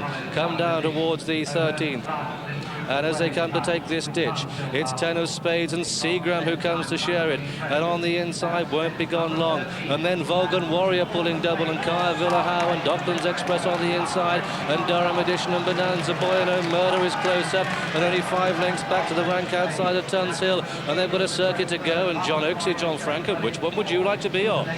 Well, Colonel Whitbread is certainly getting a wonderful run from 10 of spades, and the Grand National winner Seagram may not have looked all that comfortable over the railway fences, but he is still pulling double now. And Bonanza Boy, you have to say, has surprised us really by how close he's stayed. Yeah, Steve's given him a good ride because he's actually been pushing him along right from the word go. He's actually just beginning to lose a certain amount of ground at the moment, but the horse that's enjoying himself more than any, I'd say, it won't be gone long. He's jumped from fence to fence, moving really well on this ground, and at the moment just on the inside of Seagram. But he didn't take that one very well and gets reminders now at the rear of the field, Bonanza Boy. But the leaders are bunching as they turn into the home straight, and from the back, Murder has come through to share the lead now with Seagram. Won't be gone long is back in third, and Vulcan Warrior 4 and Kaya Villahow at the next. That's the 10th from home, and it's Murder by a neck to Seagram in second, and then in third, Won't be gone long, and Vulcan Warrior and Docklands Express jumped it well, having been up there early. 10 of spades starts to drop away and won't be taking a hand in the proceedings. Over the next and the last ditch, and it's O'Murder who just has it. Kaya Villahow up on the outside. Tuns Hill is tailed off, and as they continue their journey down the far side to the water jump, and it's O'Murder with Seagram on the inside. Kaya Villahow is third, and then Docklands Express and Vulcan Warrior, and Won't be gone long. Could have been given a breather, tries to get back into contention. Durham Edition is the rear of the main group, 12 lengths back to Bonanza Boy, 4 to 10 of spades, and they've just got 6 more to jump. And it's Seagram and O'Murder with the white face on the outside, and then Kaya Villahow in third, and Vulcan Warrior's getting closer, and Docklands Express on the inside. 5 out this, and O'Murder and Seagram dueling now. Docklands Express on the inside and Kaya Villahow, and then Vulcan Warrior, and Durham Edition tries to get closer, but a mistake didn't help his causes. Won't be gone long is 7th to the 7th. Vulcan Warrior gets reminders, and O'Murder starts his charge now, but Seagram's got the run of the rail, and they start to turn out of the back straight, and it's O'Murder and Pete Scudamore in the lead, going on by a couple of lengths, but Seagram's going tidy in second. Kaya Villahow is pressing for the lead. Docklands Express in the yellow cap on the right of the leading 4 as they come down towards the bond fence, the 3rd from home, and O'Murder the leader within the red cap. Seagram and Kaya Villahow, and on the right of the leading 4, Docklands Express, and Won't be gone long tries to get back into contention as the national winner Seagram takes the 3rd from home in the lead in the Whitbread, and it's Seagram going on now, but Docklands Express is travelling well in the yellow hoop sleeve jacket on the outside. The Irish Kaya Villahow on the extreme right, 2 out. Seagram by a half to Docklands Express and Kaya Villahow, and O'Murder and Won't be gone long tries to get back into contention. Another cracking race as Docklands Express just takes the initiative at the last. Docklands Express and Kaya Villahow in the air together, and Kaya Villahow powers up the hill from Docklands Express, and Seagram, the national winner, is beaten as they go to the line. It's the Irish and Kaya Villahow, and Docklands Express in second, and Kaya Villahow takes it tidily in the end. Docklands Express second, and then Won't be gone long is third, and Seagram only 4. O'Murder faded for 5, and then Durham Edition 6, and behind Durham Edition was Vulcan Warrior, the last to finish. 10 of spades was pulled up, Bonanza Boy was pulled up, and Tuns Hill was pulled up. And so the result then of this 35th running of the Whitbread Gold Cup, it's a win for number 2, Kaya Villahow, in the colours of Mrs. Miles Valentine. Won the race with blundering. This one trained in Ireland by Mouse Morris, and the 4-to-1 joint favourite, ridden by Charlie Swan. Second horse home is number 5, Docklands Express, ridden by Anthony Torrey. I just wonder if he was a little bit cramped on the run in. And the 3rd horse home was number 7, Won't be gone long, ridden by Richard Dunwoody. Will find that Seagram, the national hero, lost no cast in defeat over a trip perhaps too short for him, even finishing 4th in this 35th winning of the Whitbread Gold Cup, a race that always raises the roof, and a steward's inquiry has been called into the outcome of this race. And let's have a look at the evidence the stewards will be inspecting as they come to the last, with Seagram, the Grand National winner, battling for the lead, but Docklands Express moving up on his right as we look at them, and the Irish Care Villahau coming ridden by Charlie Swan, coming with a perfectly timed challenge at the last. But the question is, after the last, how straight does Care Villahau keep? And the answer is not all that straight. Well, we're looking at it from quite an unusual angle as well, because there's no way that I'm saying he's kept straight, because he hasn't. But if you jump the last and head up the straight to towards where they finish, it's a wide expanse of ground. And, well, he's won nicely, and you'd be hard-pressed to say whether or not it's affected the result. I expect Kim Bailey, the trainer of Docklands Express, will probably think that it did. Charlie Swan pulled his whip through into his right hand just before they got to the last, did everything in his power to keep the horse straight. Let's take another look now, coming to the pond. Murta just came away from the rails there as Seagram just takes the initiative. Cara Villahau coming back on the bridle a little bit, but Docklands Express, well, you couldn't get a price about him, or a bookmaker wouldn't have laid you a price about him. Anthony Torrey sitting there looking like he's got the race completely at his mercy. Charlie Swan pulled his whip through into his left hand, got Cara Villahau running really well now. Docklands Express got a little bit close there, just making Anthony Torrey work for his money. But now look at Charlie Swan, he's got his whip in his right hand, got this horse running, and he's got the class just to see him through. But although his whip is not only in the right hand, but the correct hand from the steward's point of view, so there's no question of Charlie Swan being to blame. But on the other hand, well, I know I'm prejudiced, but all I can say is if Proud Tarquin was disqualified, he may not have seen anything like the Rowley Mile very much in his riding past. There's John Williams, who has seen the Rowley Mile and Aintree and many other courses, because of course he's a jumping jockey as well as a flat race jockey. He'd be riding Silver Braid for David Ellsworth in the 1,000 guineas, looking for his first classic winner, John. Love Talk, I shouldn't have thought she would win this for him. She's had 2 runs this season. She will certainly be fit, but she was a pretty distant second to fly away soon in the first of those, and didn't run all that well in the next. Over to you, Rawley Gilbert. Thanks, John. Yes, away in this race, which features 2 American jockeys, 1 South African and 1 Italian. It's the listed Pretty Polly Stakes, and in the early part of the race, the early leader is one of the 2 Americans. That's Eddie Maple with Broquette, settling down in front by half a length or so from Regent's Folly. They completed the first furlong in 3rd place and closed Trojan Crown with a black cap, then in the yellow cap, Gussie Marlowe. And the last 2 are Love Talk, and finally the 2nd American, Cash Asmussen with Desert Gem. They've completed the first quarter of a mile, and it is Broquette with a £7 penalty, like Trojan Crown, just leading from Regent's Folly, who is on a hat-trick. Then in 3rd place with the white noseband, Trojan Crown, one of the 2 Irish breds, and after her, Gussie Marlowe up towards the outside in those green colours. Tucked in just after those and pulling fairly strongly is the outsider Love Talk, and still bringing up the rear is Desert Gem. They've covered just over the first half mile now, and still Broquette taking them along in a lead of about a length from Regent's Folly. And Gussie Marlowe now taking 3rd ahead of Trojan Crown, then 2 lengths to Love Talk, another 2 to the back market Desert Gem. Coming now to halfway in the Pretty Polly Stakes, and with Broquette and Eddie Maple still making it, it's over to the grandstand and Graham Good.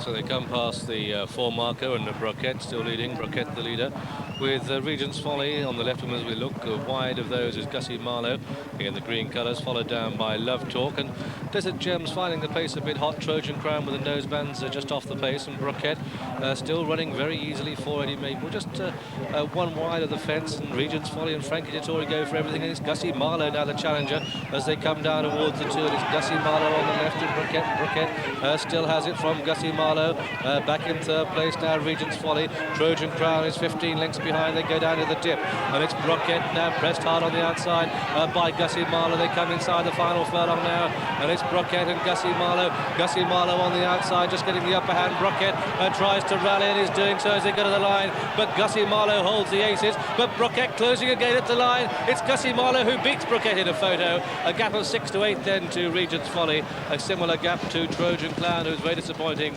and Love Talk and Desert Gem all but dead heated for last place. The result then of this BBA Pretty Polly Stakes, the outcome is a photo call between number 4 Gussie Marlowe in the colours of Mrs. John Van Geese, trained here at Newmarket by Clive Britton, who's having a tremendous season. Michael Roberts notching yet another winner, and a good performance too to beat number 1 Broquette, even though Gussie Marlowe was receiving weight, so to do. Broquette tried to make every yard of the running, and I should think Eddie Maple must have wondered just exactly what was happening to him. For in this 1.25 mile race, he in fact had no bends to go round. Most unusual indeed for that to happen. In fact, the judge has placed Gussie Marlowe as the winner. Broquette is second. Third horse home, number 6, Regent's Folly. Fascinating study in styles of jockeyship. South Africa against America. America in the front at the moment. Eddie Maple on Broquette. He, as has been said, he might miss the turns, but he doesn't miss anything else. Broquette's gone really well for him, but he's unfortunate enough to have the in-form Michael Roberts coming at him on Gussie Marlowe. And lovely picture of Gussie's pricked ears as she comes to beat Broquette. And here we are again. Eddie Maple has got the whip through to his left hand by this time, but Broquette hasn't any more to give. Not at all. It's extraordinary how much distance these two have put behind these other fillies. And this augurs well for Cloche d'Or and Mystico later on in the week for Clive Britton. This win puts him past the £200,000 money won in prize and in win and play so far. And just for a second, I thought Broquette might actually get back up. She never looked totally happy through the race. She was always just hanging away from the rail. And I don't know, maybe she'd be better running around the course with slightly right-handed. She just didn't look totally happy. Maybe she's just beaten by a better horse. Gussie Marlowe, a well-backed 11-4, joint second favourite of 2, back down from 7-2, beats Broquette, also returned 11-4, but very weak in the market, Broquette, with a third horse, Regent's Folly, an 11-2 chance, and they sent the 4th Trojan Crown off, the 5-2 favourite. But you great jockeys up there, the greatest jockey of my noble lord, for Eddie Maple, 10 staring straight furlongs ahead of him. He'd never seen anything like it in his life. He didn't do too badly, did he, for all that? He certainly didn't. He didn't do anything wrong at all.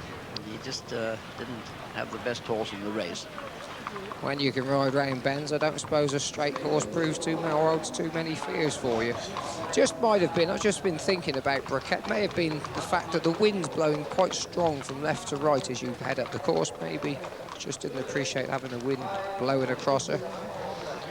Yeah, it's interesting to hear John Dunlop saying the other day about Shadaid that he very much hoped there wouldn't be too much wind, because he thinks that may be one of the things which could upset her in the parade today. And during the parade, Shadaid's frame of mind is going to be very, very much the most important point. Well, she's got a good draw anyway over on the far side on the rails. Michael Roberts hoping for a first classic win in about another 40 minutes time. That'll be on Cloche d'Or, and the way Clive's horses are running, it wouldn't be the biggest surprise. Well, that's confirmed the form of Ranmore, who won the Johansson's Guide Wood Ditton Stakes by 2.5 lengths from Shaquille, who beat Gussie Marlowe by a length. That race has produced some pretty good horses down the years. It's entirely possible that Ranmore will turn out to be one of them. There's Gussie's pedigree. By the Thatch horse, Final Straw, I'm sure you remember him. He was a really first-rate miler. And Lady Lorelei by Daring Do. Lady Lorelei has already produced a winner by Aragon called Athene Noctua, and she herself won over 5 furlongs up to a mile. And there's the successful trainer with Bruff, Clive Britton. Clive, the bandwagon rolls on and on. Well, let's keep it rolling, especially in the next. But tell us about the water. You've got a new water plan in your stable, which Well, making all yes, the difference, right? I don't know. I've been training for 40 or in with horses for 40 years. I've never known anything that makes that much difference. No, it's the same team I've got there. Jock Brown, Jimmy Miller, John Spouse, Slug and the rest of them. And the team are working in great form. We've got a good jockey that rides for us, who comes out every morning and gets into the horses. And I've got quality horses this year, and I'm winning good races. And for all the trainers looking in, when you get the horses, you win as many races as I'm winning. But you have had this new water supply, Clive. Oh, that's helped, yeah, without a doubt. What actually has happened there? Well, I put a new bore in Carlberg and came off the mains and put them on my own water. And what, a spring, an underground spring? That's right, yeah. Secret underground spring? A secret underground spring. There's nothing in the water. I mean, what actually happened, and I must say, you know, the water thing got taken wrongly. What I said at Doncaster, I had a disappointing Doncaster because we just changed onto the new water, and it took 10 days for the water to go through the horse's system. And they were flushing it. Whether they were drinking more, I just don't know, you know, but they were flushing themselves out. I had 20 horses leaving, 20, 30 horses leaving feed. Some horses, the food was going straight through them. And it's like when we go abroad and we get rummy tummy, whatever you like to call it, the same thing happened. It happened. The bore should have been in place a month before racing, because I suspected something like this could happen. But what do? You have to take the bull by the horns and do what you've got to do and get on with it, you know. Well, so it's out of the system or in the system now, and if there's any magic in, I'll live to believe. How about cloche door system? She's flushed. Well, she's had the same water, and she wasn't flushed out this morning, so. And I won't be flushed if she wins, because I think she'll run a good race. Really? Shaddy notwithstanding? Well, I mean, everybody's horses run, I think this filly will run well, you know. Well, no one can gainsay you, Clive. Thank you very much. Thank you, bro. I'd take First number 4, Gussie Marlowe, 11-4. Second number 1, Broquette, again 11-4. And third number 6, Regent's Folly, returned at 11-2. Number 2, Trojan Crown was the 5-2 favourite. The tote paid £3.40 the win. The place is £170 and £180. And the dual forecast came to £3.60 and 6 round. Last tycoon to win the Breeders' Cup. Look at the betting now. Shadaid 6-4 on, Crystal Gazing 6-1, Dartrey 9-1, Zigora and Tetradonna both at 16s. Kuyonga is 18-1 and Silver Braid on 20s. Once in My Life also 20-1, Miranda J 33s, Lee Artiste at 50s, Only Yours 66-1 together with Cloche d'Or, Gentle Aria 100-1 and Positive Acclaim 150-1, all quoted.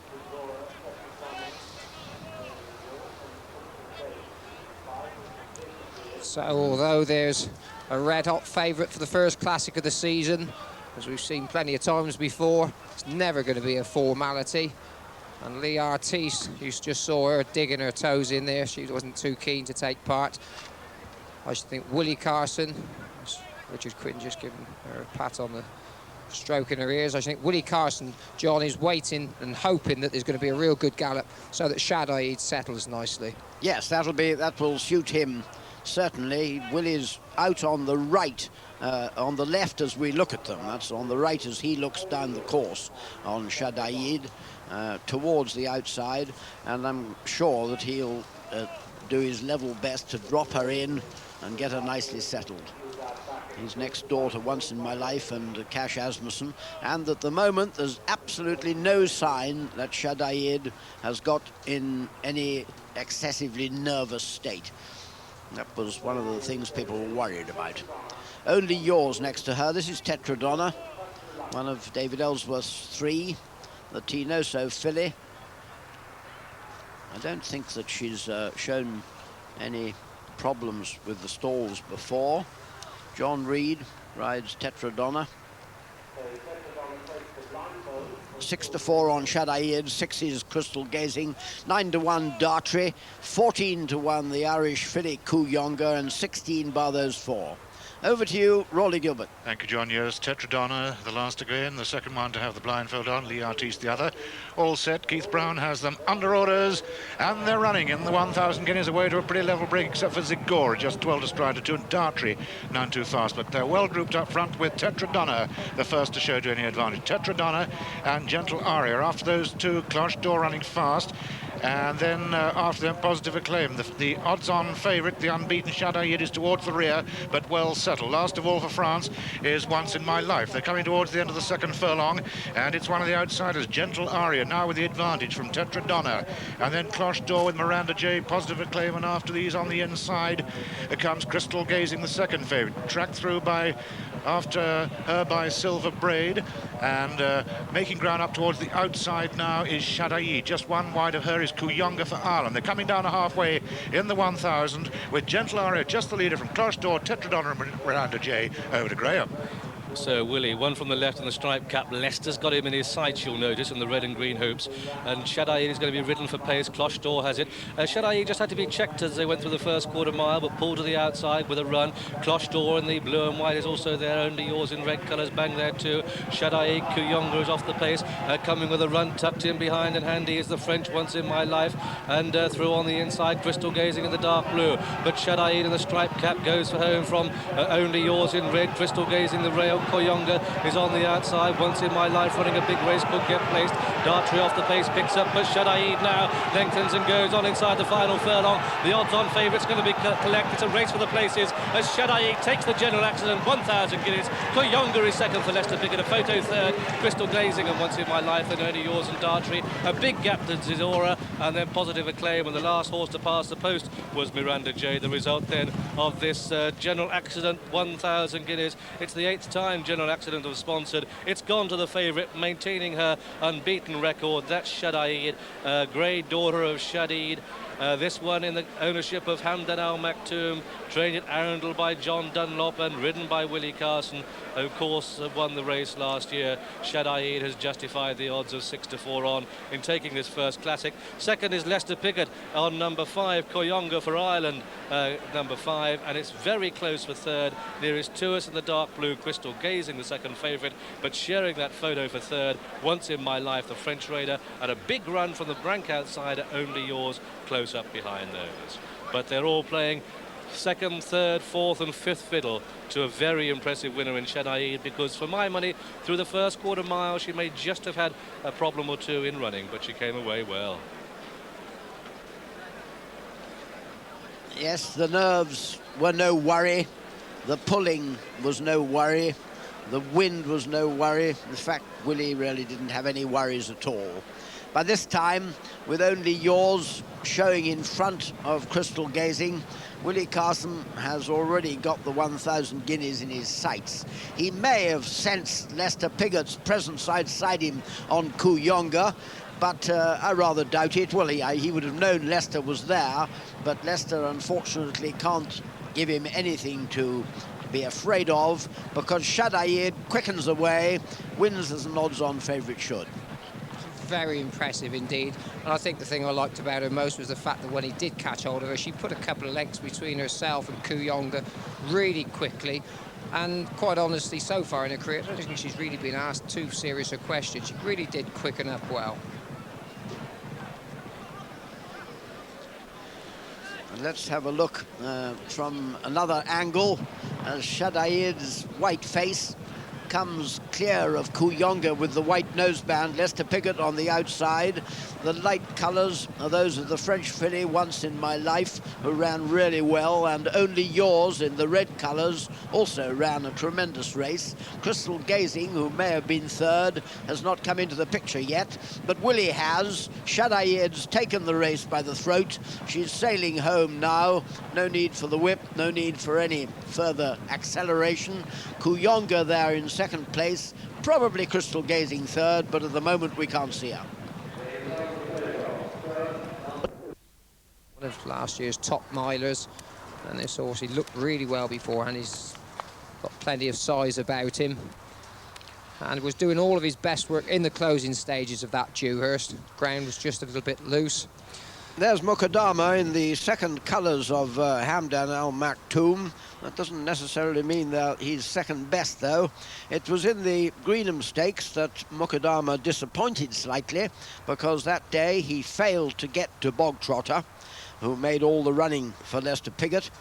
But Peter Walwyn is full of hope that Mukadama has come good since then. Franco Dettori rides. looks much calmer today than he did before the Greenham. Just a little bit of sweat on his shoulders. And there's the one that Lester Piggott could be riding, presumably, because he did ride him against Marju in the Craven Stakes when Hokusai ran very well indeed, third, just behind Desert Sun. And that was no bad run, and Michael Kinnan is an awful good substitute. Yeah, he was in Spain in action on Thursday, rode a Group 1 winner over there, and he's got a lot of quality, Hokusai. He was staying on well in the closing stages of that Craven. If they go a good gallop, I could see him quite easily finishes in the first 3. And that's one of Henry's 2 runners. There's Junk Bond, Roger Charlton, who was in great form last season. Quest for Fame in Sanglemore. Junk Bond had the 1 run so far, where he finished 3rd behind Mystico. And I know that Roger wasn't too happy with, well, not totally happy with the way he'd been beforehand. And he looks much better in himself today, this horse. Eddie Maple having his first ride in an English Classic on this colt who cost 33,000 guineas as a yearling, and is by Last Tycoon. He's one of the first crop of Last Tycoon, who's also, of course, responsible for Marju, the favourite.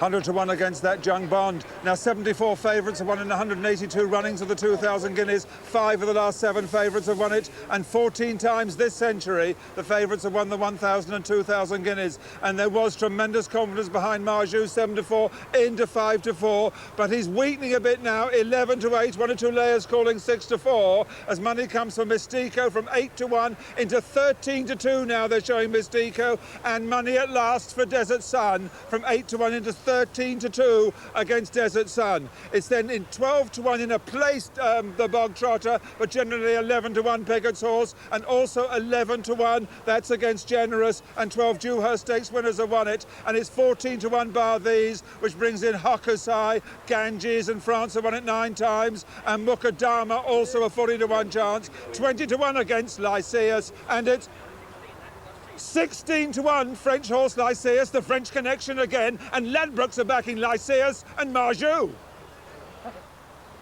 Well, a lot of questions going to be answered very soon. People have been thinking about this race all winter, those of them who don't think about jumping. And the tension in the crowd, tension and anticipation. Everybody getting onto the best possible vantage point, and as you can see, the Rolling Mile is genuinely packed. It's actually the best place on the racecourse at the moment. In the grandstand, it's sheltered from the wind. The sun's just come out in time for the second classic of the season. The press photographers, unfortunately, far enough away that they're not sheltered. Just about all in. That's Generous, just about to go in. Bog Trotter, I believe, is the last. When he's in, they'll be underway for the second classic. Marju 6 to 4 favourite, Mystico 13 to 2, Desert Sun 7 to 1. Over to you, Roy. Thanks, John. All in and all out in the 2,000 guineas. Desert Sun slowly away. He's last. And the first leader is the only grey Mystico. Mystico from Mujazif. Then on the outside, Mulvernico for Ireland. Right in the bunch is Bog Trotter.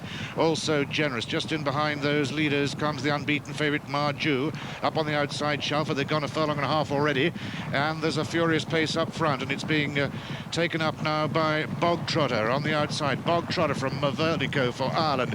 Then Generous. On the near side is Mystico. And after these comes Hokusai making ground. They've covered 2.5 furlongs now. 2 groups more or less.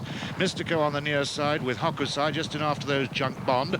Out towards the outside, and the overall leader still Bog Trotter from Mujazif. And then after those, Mulvernico and Flying Brave coming down a halfway in the 2,000 guineas over to the grandstand, and Hugh Graham.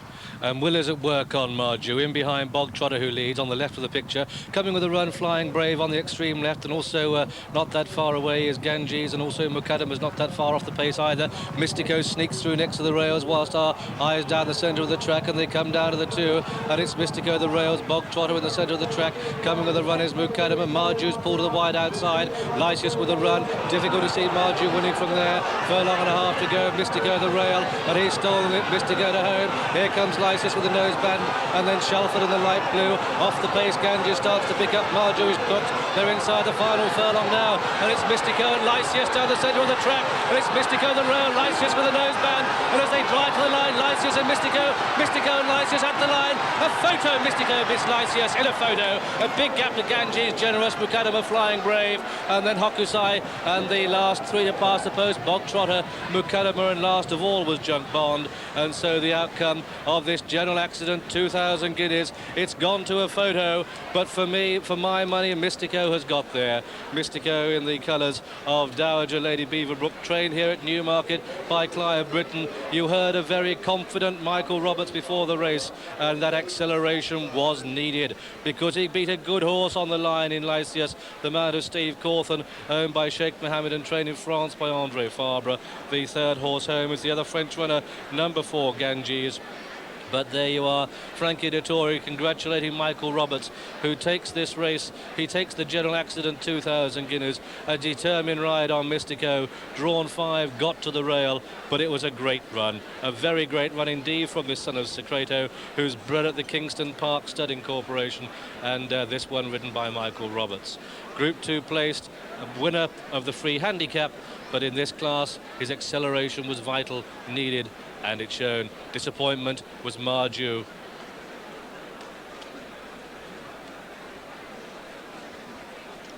Michael Roberts said that Mystico reminded him of Toto. He hasn't ridden him like he used to ride in Toto. He's been up in front very nearly all the way. Bog Trotter and Lester Piggott, who shared the lead, have dropped out now. So now the question is, can Mystico quicken? He certainly can, but so can Lysias. And they've had a real battle, these two. Michael Roberts had the rail to help him in the free handicap. He's got the rail this side today. Really top-class jockey. And I'm not certain that at some stage Lysias didn't actually just get his head in front. Steve's given him a really good ride, got his head in front. Well, I wouldn't mind betting that at this stage he was marginally in front, but as they met that rising ground again, it was Mystico and Michael Roberts. Look, he really lengthened his stride again, this horse. They told us beforehand how well he's been going, and he proved them correct. There's an awful long way back to the third horse. Yes, can you believe that a race that's so open, that a race with so many with a chance, would turn out just to be a two-horse race, a virtual match in the end? Mystico over with the rails, with the advantage of the rails. Steve Cawthon has no such advantage, absolutely out on his own on Lysias out here. Willie Carson has gone heaven knows where on the favourite Marju. He's dropped out long ago. So the two principals fight it out head to head, and I think, no, I don't really agree with you, John. I think Mystico just always had his nose in front.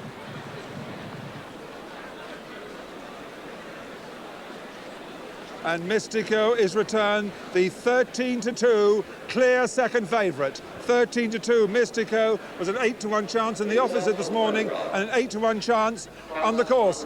And he wins the races, Mystico.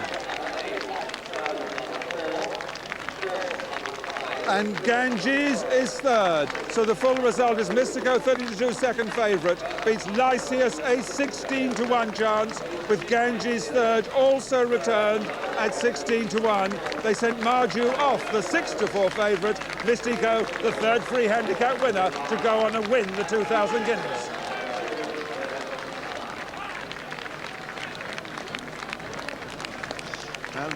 Michael Roberts' first English Classic winner. Let's hear the applause.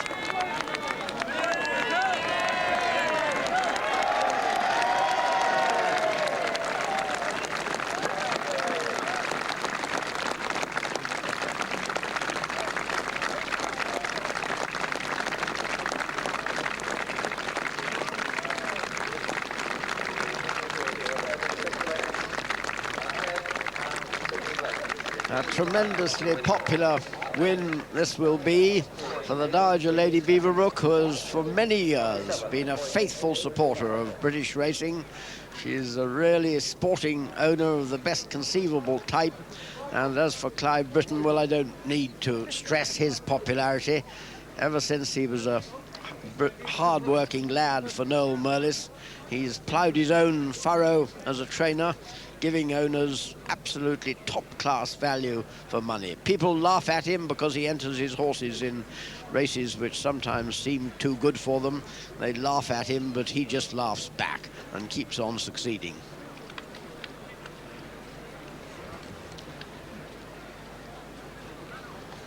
Dramatic news just in. The reason that Marju was well beaten is that he is lame. He has finished lame behind, and that is the reason the favourite ran so disappointing. We don't know when it actually happened. Willie Carson, a very disappointed Willie, just told me as he ran past to the jockey's room that the favourite finished lame in the 2,000 guineas. And there is Lady Viverook welcoming Mystico. How marvellous that she should be here. She doesn't go racing all that often nowadays, but what a lovely sight. And what with Terham Onward at the Craven meeting as well, she's had a great start to the season.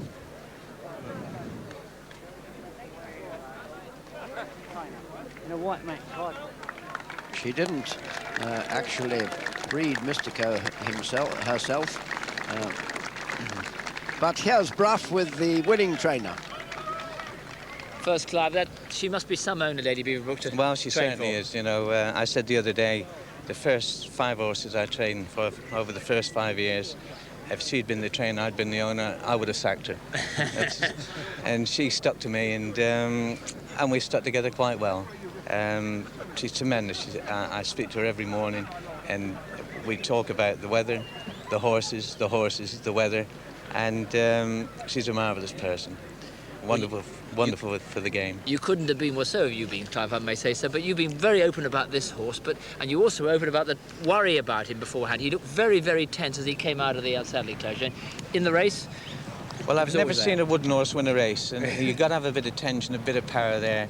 I've seen it in a lot of the great horses over the years, Petit Étoile, Crapello, and above all, Pebbles. And now Mystico's got the same sort of fire to control. And once again, I must thank my staff, and I must thank all of them very much, because they've put 110% in behind this horse. And Jock Brown's ridden him out the last week and put his magic touch on him. And Howard Moss had a lot to do with it. I called him slug on television the other day. I apologise, Howard. But the horse really stuck on when the other one came to him. The question has to be asked, he's in the Derby, will he stay the mile and a half of the Derby? Well, we don't see why not. We thought if we controlled the passion in the fire, we'd go to Epsom, and Epsom will go. You know, it's other horses are going to come at you, but then it's a mile and a half. He didn't get beat because, or the other horse didn't get near him because any lack of stamina on Mystico's part. So I'm going to Epsom with I think a double handful. And you won't run before then, will you? No, Mystico won't, but Halsham's in great form. He's another horse that I never underrate him, because I always thought he was a good horse. And he's improved out of all recognition from his Sandown run. He runs in the Dante, and if he wins the Dante with the Sheikh's blessing, he'll go to Epsom too. Finally, Clive, it's a long time since Crapello was winning the 2,000 guineas and Lester Piggott. But remember those days, and did you ever think you'd be here? No, I didn't. I was leading horses around the parade ring, and riding work and riding exercise, doing me too, and enjoyed 23 years of doing that, you know. It was coasting. I never worked until I got a trainer's licence. Well, the work has paid off. Clive Britton, congratulations for all us on Channel 4. Thank you, Bruff. A pleasure, and thank everybody who's wished the horse well and wished Lady Beaverbrook well. Thank you. Right, one more. And here are the starting prices. First, number 13, Mystico, 13-2. Second, number 8, Lycia, 16-1. And third, number 4, Ganges, again at 16-1. Number 10, Marju, is the 6-4 favourite.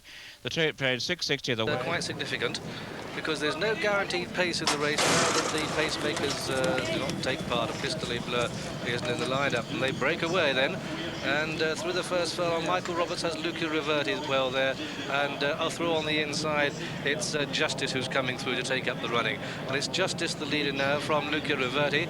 Up on the outside races Kudos with Subotica and Steamer Duck tucked away, and just last in this very early stage is Bright Glow, but there is no pace at all through the first quarter mile, so this may suit a horse that doesn't really get the trip, and that may just help Suave Dancer. Off a strong pace, you could have doubted him getting the trip, but it's just on the inside, Justice leading, Justice with Luca Riverti and Kudos up on the outer. He made quite a lot of the running last time he ran. He's handy today third. Subotica 4, Suave Dancer tucked away 5, a length and a half back to Steamer Duck 6, and on the inside is Bright Glow in 7th place.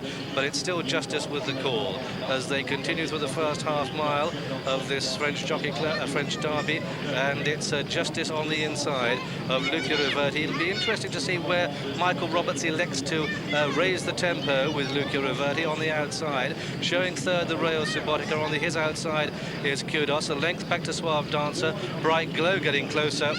And Steamer Duck is well off the pace, 6th and last, some 8 lengths off the leader. As they go down towards the halfway stage, soon to start swinging right-handed, an Indian file all but, and it's just on the inside, Justice leading, with Luca Riverti matching him now on the outer. Coming through into third is Subotica. Expect a charge from him soon. Kudos is just behind that one on the outside. A length back to Suave Dancer, the odds-on favourite. There's Suave Dancer, Bright Glow, and behind him Steamer Duck, but they start to turn in. About a half a mile to go now, and it's Pat raising the game on Justice from Luca Riverti in second, and these two runners a length and a half ahead of Kudos, but Cash Asmussen is getting closer in behind Kudos now in the white and blue colours. They've got just over a quarter of a mile to go, and Luca Riverti and Kudos in the star sleeve jacket with Justice giving way next to the rails. Steamer Duck with a run, and here on the outside comes Suave Dancer with a strong looking run that takes him through into the lead now, and Suave Dancer takes this derby. He's still got a furlong or so to run, but he's putting a lot of daylight between himself and Subotica, who comes from the back for second, and as they go to the line, You're more comfortable like that, no doubt. Cash Asmussen doing the same thing on Corrupt, 2 stalls away. Toulon and Corrupt, the 4-to-1 joint favourites. Mystico 5-to-1. Hector Protector on 6s. Generous at 9s. Environment Friend 11-to-1. And Star of Cadence 14s, together with Marju. Hokusai and Hailsham both at 25s. Mujasi 50-to-1, together with Hundra. And Arakat 250-to-1. All quoted. Now, what a moment. The tension building across the downs. And at its highest, no doubt, now in the stalls. Not perhaps in Leicester's stall, but they're not all as cool as him. That was a great shot we had of Leicester going in there, giving Hokusai a nice pat on the neck, keeping him nice and relaxed. Cash Asmussen doing exactly the same thing, 3 stalls over on Corrupt. Just about all in now. Over to you, Graham. So they lined up for the ever-ready derby. Leicester nearest to us on Hokusai. That's it. Keith Brown has them away. A pretty level break. Tactically very significant through the first quarter mile. And as they break away and begin this surprisingly sharp climb to the first turn, and it's Mystico the leader. Mystico is taking them, and it's Mystico leading from Arakat. Generous plays third. Scar Gdansk 4. Hector Protector for France in 5, and Hokusai steaming through on the inside 6. Corrupt is 7, and Marju and Mujasif bid division with Hailsham. An Environment Friend and Hunter and Toulon is the back marker, and they've gone through the first quarter mile.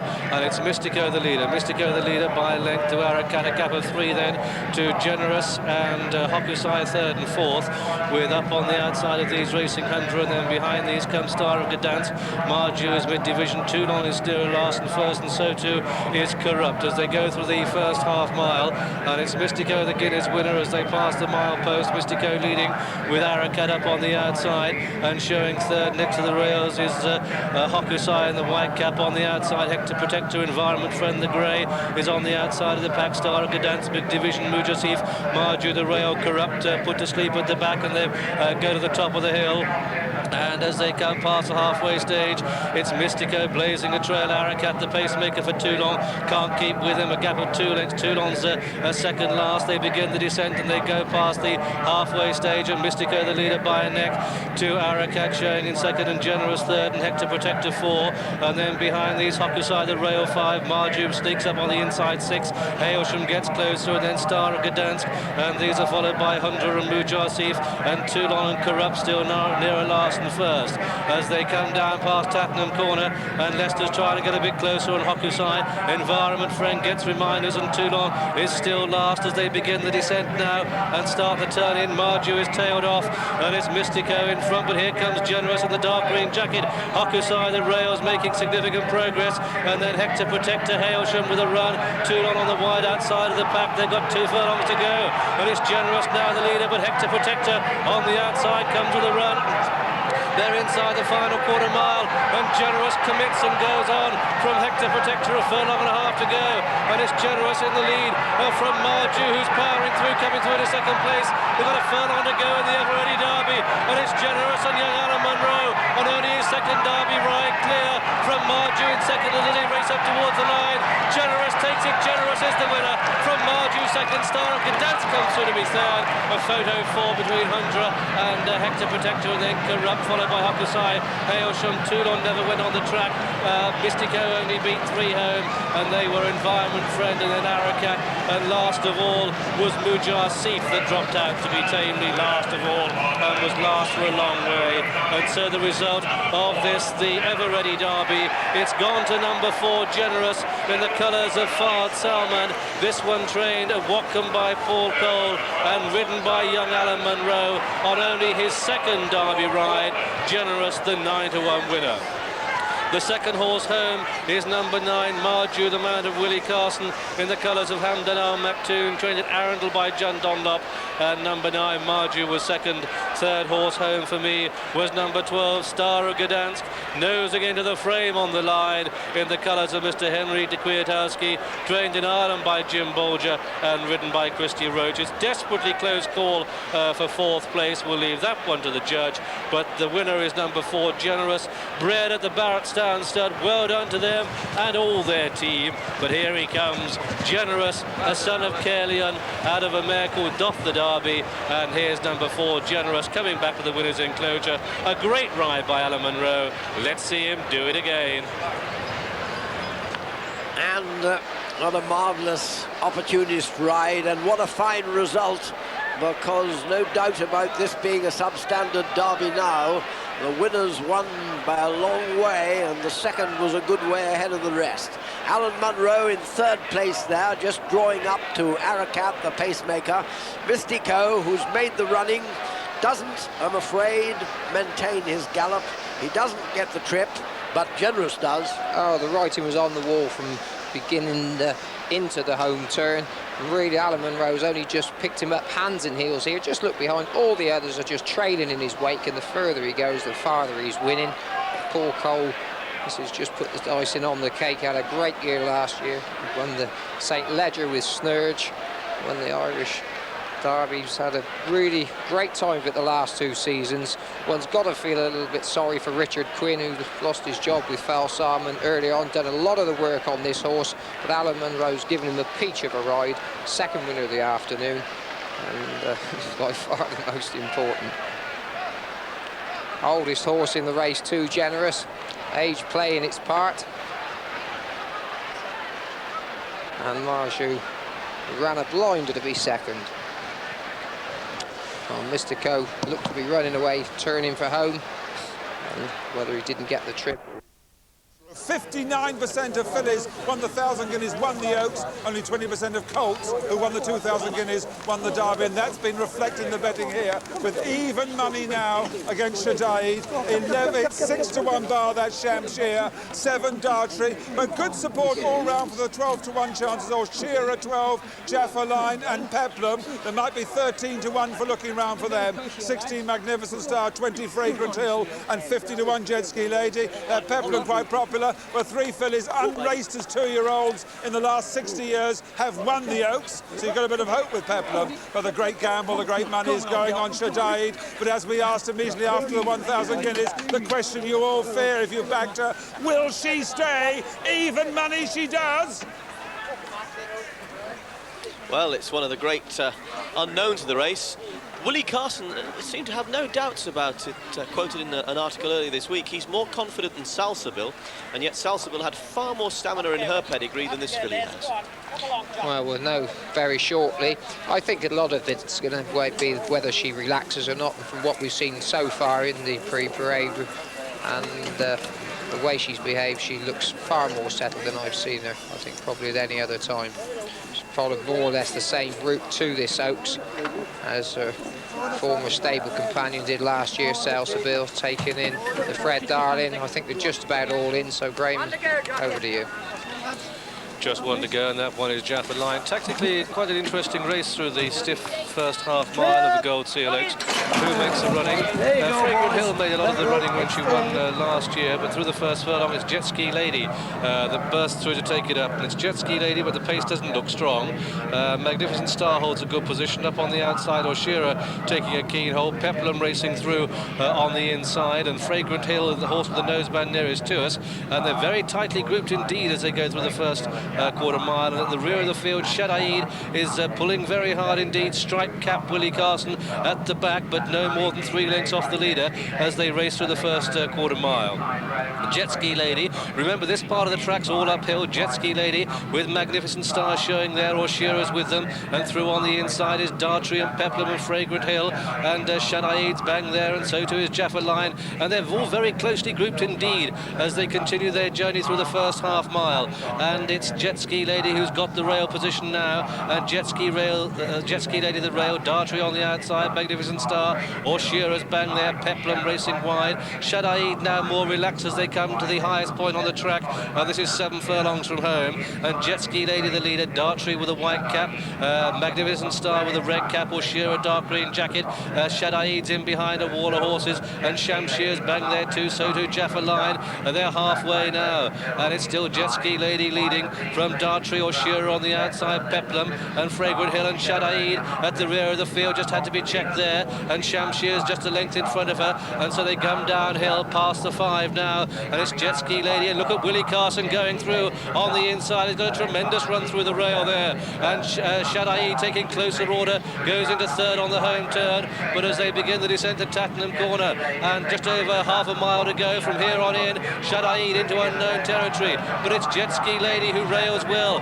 Fragrant Hill is the one that's dropped away. It's Jet Ski Lady the leader from Shadaid the grey, with Dartrey the white cap on the outside, a gap of 3 lengths there to Jaffa Line. Oshira looks beaten, so too Peplum, but with just over 2 to go, and it's Jet Ski Lady who's made all the running and quickened up 3 clear of Shadaid, and the stamina now is really starting to sap, but it's Jet Ski Lady from Shadaid. Jet Ski Lady clear by 4, Shadaid, Jaffa Line through on the inside, Dartrey on the outer, Shamshir is finishing well for a place, just over a furlong to go, and Jet Ski Lady kicks on the ground she loves. She's clear by 6 to 8, and it's Jet Ski Lady and Christy Roach, and it's Jet Ski Lady who's going to take it. Shadaid second at best, Shamshir pressing for a place, but at the line it's Jet Ski Lady the winner, and Shamshir is second, Shadaid is 3rd, Jaffa Line, and then behind that one, Magnificent Star, a gap to Dartrey, and behind Dartrey, Oshira, and then Peplum, and dropping last away was last home was Fragrant Hill.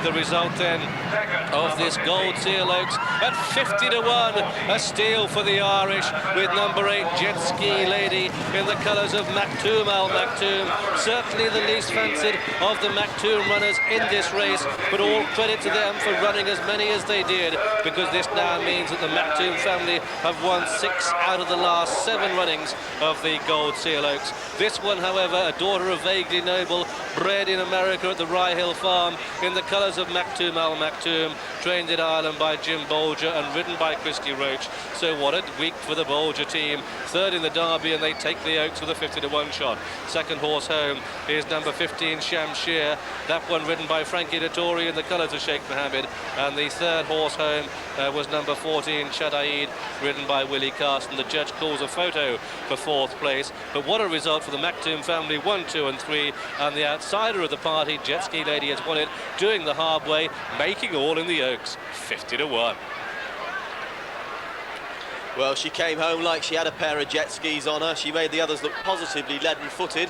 Although at the top of the hill, they were all bunched up. Some of these haven't stayed because they've pulled too hard. Jet Ski Lady, she wasn't actually going that well there, John. No, she made every yard of this run, and they didn't go much of a gallop, I didn't think, early on. Christy Roach ridden a lovely race on her in front. Shaddai got stopped a little bit at the top of the hill, and then more than compensated for that by getting an amazing run up the inner. Willie Carson, he did the right thing, had her there absolutely good enough if she'd been good enough. But this filly in front, we brought you the result of that group race over in Ireland. That form certainly wasn't put down by the fact that Runyon finished second to Sports World, and now as they've turned round, they're not levelled up, certainly they're still running downhill, but nowhere near as steeply as the bend.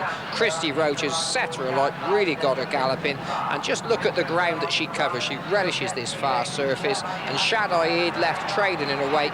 Maybe she didn't get the trip, it wouldn't have made a blind bit of difference. She'd have had a job to beating this filly over a mile this afternoon, and she loses out second place, but really for 4th Classic of the season that beforehand looked almost a one-horse race, and this filly certainly made it look a one-horse race. But winners of 37 races under orders, that's Rami next to us, and they're running over the course in which the 31 runners will be running in the Hunt Cup tomorrow. And the German horse Zilla with Dolpour on his outside, that's Dolpour on the left. The German horse Zilla's just been overtaken now by Lord Charmer, with Nayland and the sheepskin noseband towards the near side. Sickerston well up there on the outside, but it's Lord Charmer in these blinkers for the first time, the leader, from Sickerston and Zilla and Nayland on the inside and Dolpour on the outer. Just in behind them come Suomi over on the far side. Lester Piggott's on the far side also on Candy Glen, but still Lord Charmer the leader. Lord Charmer from Dolpour on the outside, then Nayland under Steve Corson with Sickerston on his outside, Suomi making ground. Candy Glen is poised on the outer, and here comes Beau Rush and Pat Edery on the inside. Lord Charmer now from Nayland, then Beau Rush to the right of the picture. Candy Glen coming there strongly towards the left, towards the outside, as they race down towards the 2 furlong marker in the Queen Anne Stakes. Beau Rush on the right of the picture, Sickerston in the centre, Candy Glen wide of them. Rami's putting in a good run, and also well there still is Dolpour. Sickerston now just with the advantage, and Only Yours putting in a very good run too. Candy Glen has dropped out of it. Sickerston's the leader on the inside from Rami. It's Sickerston from Rami as they race now into the closing stages.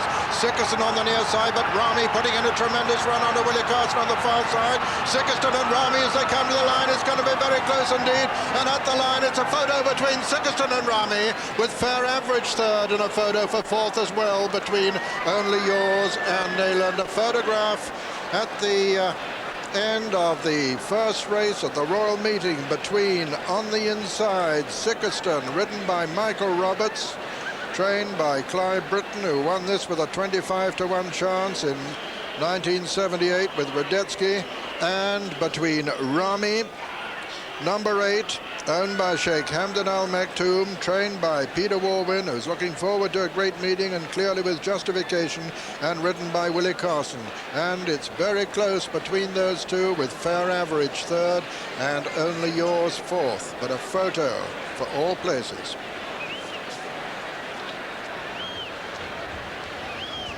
Sickerston loves a little cut in the ground, and obviously the rain over the weekend has come right for him. Lord Charmer led for 5.5 furlongs, was challenged on the rails by Bold Russian, but Sickerston always had a good place in the centre of the course. The German horse Zilla flattered for a moment, but didn't have a lot of room, and has now got disappointed and dropped away. 3 from the left, Lester Piggott brings Candy Glen under pressure, and now look to 2 from the left, or 1 from the left, as Rami makes his challenge, brought with what was virtually a perfectly timed challenge by Willie Carson, but has he got there or not? Sickerston's been in front now from below the distance. He's gone a couple of lengths clear from Lord Charmer on the stand side.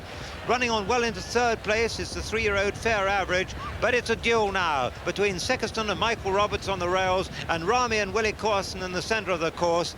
And with every stride, Rami gets closer. Look at the way he sticks his head out. Terrific courage, this horse, but has he pulled back Sexton, who has the rails to help him? It's rather like the 2000 Guineas. Michael Roberts rode that wonderful finish there on Mystico with the rails to help him. I think he's just held on in the Queen Anne Stakes in a photo with Rami. By Peter. That's it. The winners of 19 races installed. Under orders for the Prince of Wales, and they're running. Very good pace in the early stages. Coringa Bay a little bit wide of the others. Star Streak on the near side, taking a good strong hold. Zoman up with them, and then Stagecraft, then Terriman and Croupier in the Brigadier Gerard colours. Last at the moment as Coringa Bay makes it now. Coringa Bay from Zoman on the outside of Star Streak. Then comes Stagecraft and Terriman. Coringa Bay, Zoman, Star Streak and Stagecraft, Terriman and Croupier. They're going a real good gallop. Brown Rouse in the lead on Coringa Bay from Zoman and Star Streak. Stagecraft in fourth. Terriman and Croupier. Towards the left as we see them, Coringa Bay the leader from Zoman, approaching the 5 furlong from home marker. Star Streak just in behind him. Stagecraft towards the outside. Terriman next, then Croupier going well, although he's 6th of the sextet. Coringa Bay being chased along now by Brown Rouse as Zoman comes to join him. Then Star Streak, Stagecraft travelling well towards the outside. Then Terriman and Croupier swinging into the home stretch now, and Coringa Bay still has the advantage from Zoman. Stagecraft is challenging towards the outside, the right of the picture that is, and Terriman getting on terms as well. Coming down to the 2-pole, Coringa Bay, Zoman and Stagecraft travelling well on the outside, with Terriman looking a danger to him as he strikes the front now. Stagecraft and Steve Cawthon go on now by a length, being chased by Terriman and Zoman inside the final furlong, and Stagecraft is going to win this very comfortably indeed as they stride up towards the line. Stagecraft is well clear. It's going to be close for second, but up the line, Stagecraft is the winner. Zoman and Terriman in a photo for second and third. Coringa Bay 4, 5 and 6 were Croupier and Star Streak. So the result of the Prince of Wales Stakes: first, number 4, Stagecraft, owned by Sheikh Mohammed, trained by Michael Stout, who won it in 1981 with hard fought, and ridden by Steve Cawthon, who last won it in 1982 on Kind of Hush. And a photo for second, a photo between Zoman, who probably just held Terriman.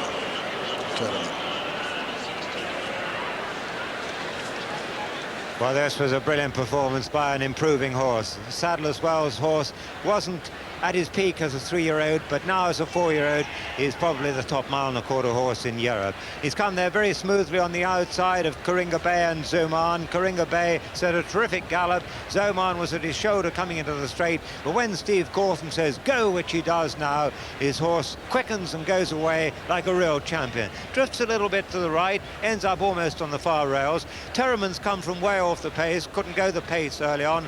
Michael Roberts has got him running in the last furlong and a half, and he challenges strongly for second place.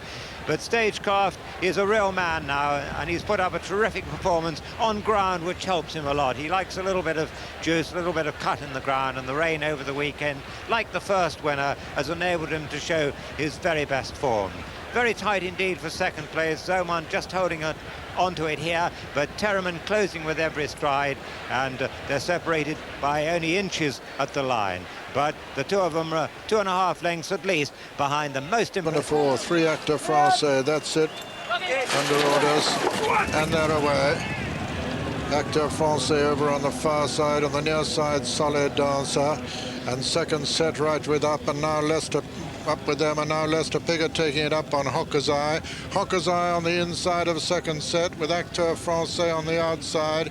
Then comes Marjou on the inner, Sapir, Majloud, and Solé Dance as the back marker. And Lester Piggott is making it on Hawker's Eye. Second set is next.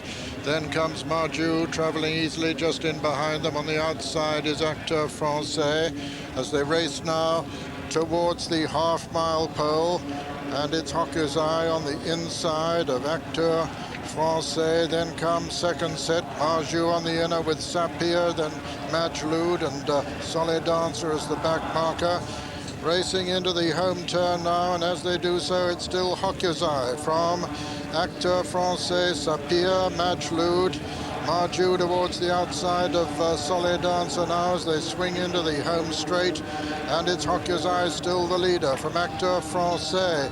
And then comes Sapir and Willie Carson producing a run now on Marjou towards the stand side, and Marjou beginning to pick him up swiftly towards the stand side. Acteur Francais in the centre, but Marjou on the near side. Hawker's Eye over on the far side. Marjou and Willie Carson have struck the front now, being challenged by second set. It's Marjou now from second set as they race up towards the line, and Marjou is the leader as they race to the line, being pressed by second set over on the far side. Second set putting in a tremendous run. Second set and Marjou as they come to the line. It's a photo between Marjou and second set. Marjou on the near side, second set on the far side. Hawker's Eye was third. Marjou may have just held second set. It's very close indeed. Marjou on the near side and second set on the far side. When you hear the numbers called, Marjou is number 4 and second set is number 6. Marjou with a commanding advantage inside the final furlong, but being challenged all the time by second set and Frankie Dettori, and it's very close at the line with possibly just Marjou having held second set by a whisker, but it's not a thing you could bet on with confidence. Well, what a terrific finish. And if Marjou was beaten, it was because, in a way, he's so good. He's got there so quickly. He's come into the straight last. Willie Carson's pulled him round Sapir here. Meanwhile, up front, Acteur Francais is coming to challenge the long-time leader, Hawker's Eye. Frankie Dettori gets plenty of room here for his challenge on second set. But Willie Carson asked Marjou to pick up. And for a horse who's been ran over 1.5 miles in the Derby, look how quickly he's got there. He's got from last to first in a furlong, and he's hit the front over 200 yards out. Well, as John Hammond was saying before the race, that's early enough for Marjou. He's 3/4 of a length, almost a length up on second set now. But as he does at home, having got there, he thinks he's done enough. And Frankie Dettori sees his chance on second set.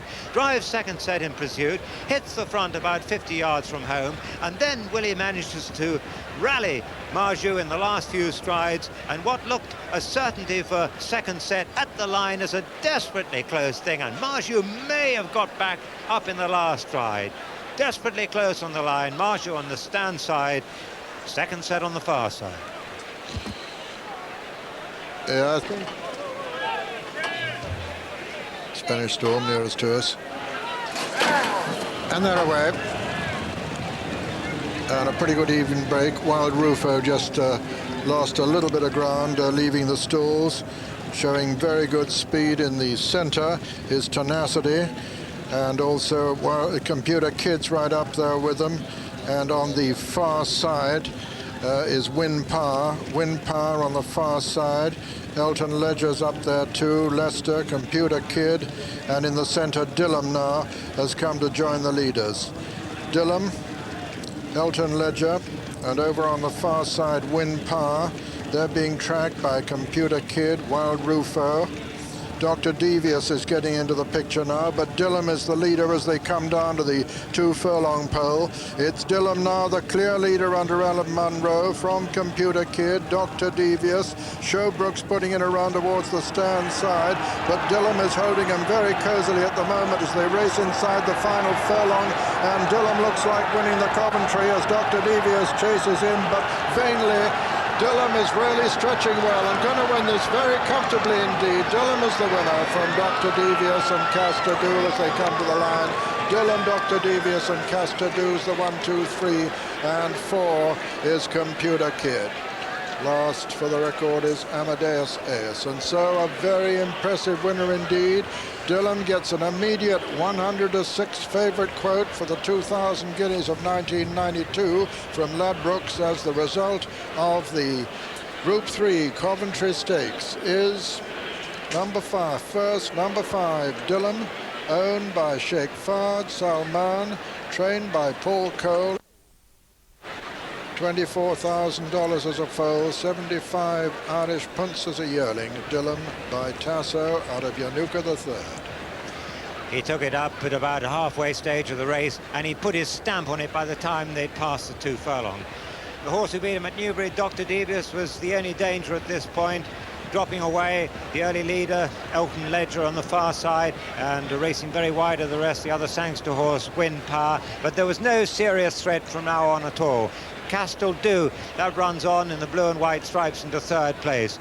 But Alan Monroe, with that American crouch of his, just gives this big, strong, dark brown horse a couple of smacks just to keep him up to his work. But he's a real galloper, this horse.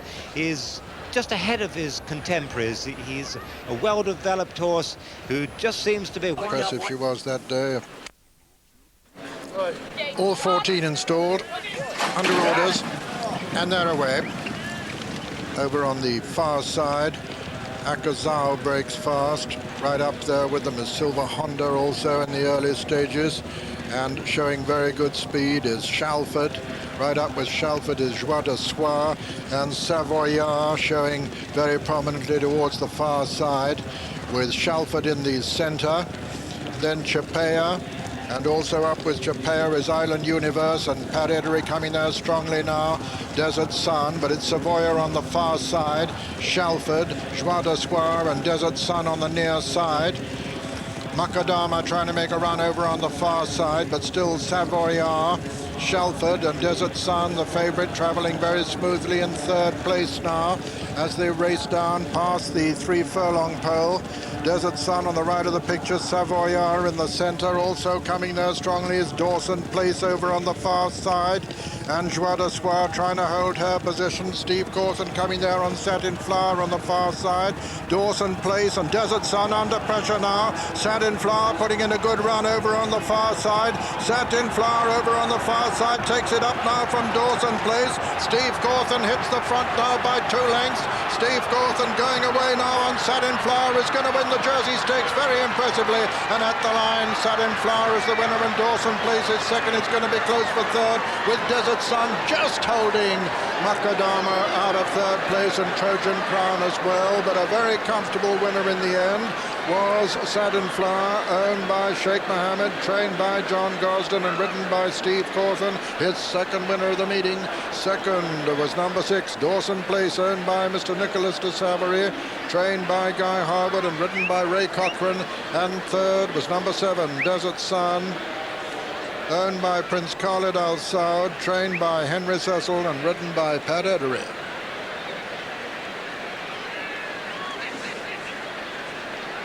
Steve Corson, 2nd winner of the week, and gained very smoothly indeed. Coming from off the pace there, you can see Steve with the white cap just cruising in behind Dawson Place, who took the lead 2 furlongs out as the early leaders started to weaken. And look at Steve with his hands full. Look to the left and you see Willie Carson starting to pump on Mukadama. Look at the right, and Pat Edery has already brought the favourite under pressure with very little response as Savoyard drops back. Dawson Place still in front as they hit the final furlong, but the moment Steve Corson gives his filly the office, she bursts away, only the 3rd race of her career. Well, what an impressive performance this was. Dawson Place has stepped right up on his first run at Goodwood, the least experienced member of the field, disappointingly beaten there in a maiden race. The 2 of them have gone clear now of the favourite, and running on well in 5th place is Trojan Crown. But look at this filly. She's put 3-4 lengths between herself and her rivals in the last furlong. This is a very high-quality daughter of Shadid indeed, and she's now at the peak of her form. You can see how Steve had his hands full here, just 3 from the left, there's white sleeves, and he's just waiting for his moment to go. As in front of him, he's got a perfect lead from Ray Cochrane on Dawson Place. On the right, you see Pat Edery on the favourite, just drifts a little bit to the right. Look to the right of the favourites there, and you can see Zigora, who was cantering until she saw daylight, found disappointingly little for Richard Quinn when he's gone for everything. Other horses who run well, Trojan Crown, you can see on the left under pressure from Gary Carter, runs on. Muqaddamah found very little indeed off the bridle, and as you can see, a very disappointing response for Willie Carson. And Steve Cawthon just has to pull his whip through on this Shadid filly, shows the filly the whip, and they're away.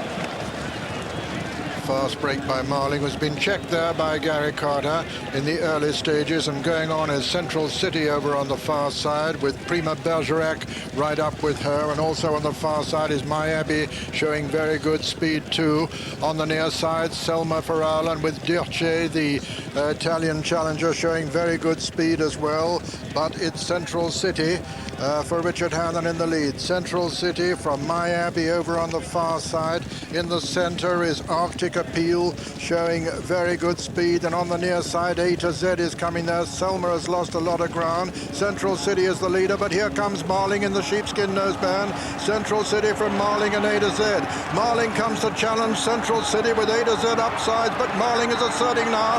Marling is the leader as they race into the final furlong. It's Marling from Central City finishing fast over on the far side, but coming to the line. Marling is going to win it, and Marling has won it from Culture Vulture and Central City. Marling has won it from Culture Vulture, Central City, and A to Z fourth, and a very impressive triumph this by this daughter of Lomond out of Marwell, who's unbeaten now in her 3 victories. The result, first number 9 Marling, owned by Mr. Eric Loader, trained by Jeff Ragg and ridden by Gary Carter. Second was number 6, Culture Vulture, owned by Mr. Christopher Wright, trained by Paul Cole and ridden by Richard Quinn. And third was number 5, Central City, owned by AF Badger Quine Limited, trained by Richard Hannon and ridden by Bruce Raymond. Fourth was the long-time prominent A to Z, but this is the winner, Marling. This is a real flying machine. From the day she did her first gallop, she had Queen Mary written all over her. Gary Carter checked her, dropped her in behind, but he always had plenty of room to come through the gap there between the long-time leaders, Central City, and Arctic Appeal in the green colours, who ran pretty well for 4.5 furlongs. But now Gary Carter says go, and she picks up, just checked for a cut, just stumbled there for a stride, and then he got her balanced again, and she was running. Culture Vulture looked to the left, come from way off the pace. She won over 6 furlongs first time. This 5 furlongs was too sharp for her. She's run on really well at the end. On the right of the leading group there, A to Z, once again, probably 6 furlongs is what she's ready for already, because when Gary Carter changes his hands there, picks up his whip, off she goes, this daughter of Marwell, a real little flying machine.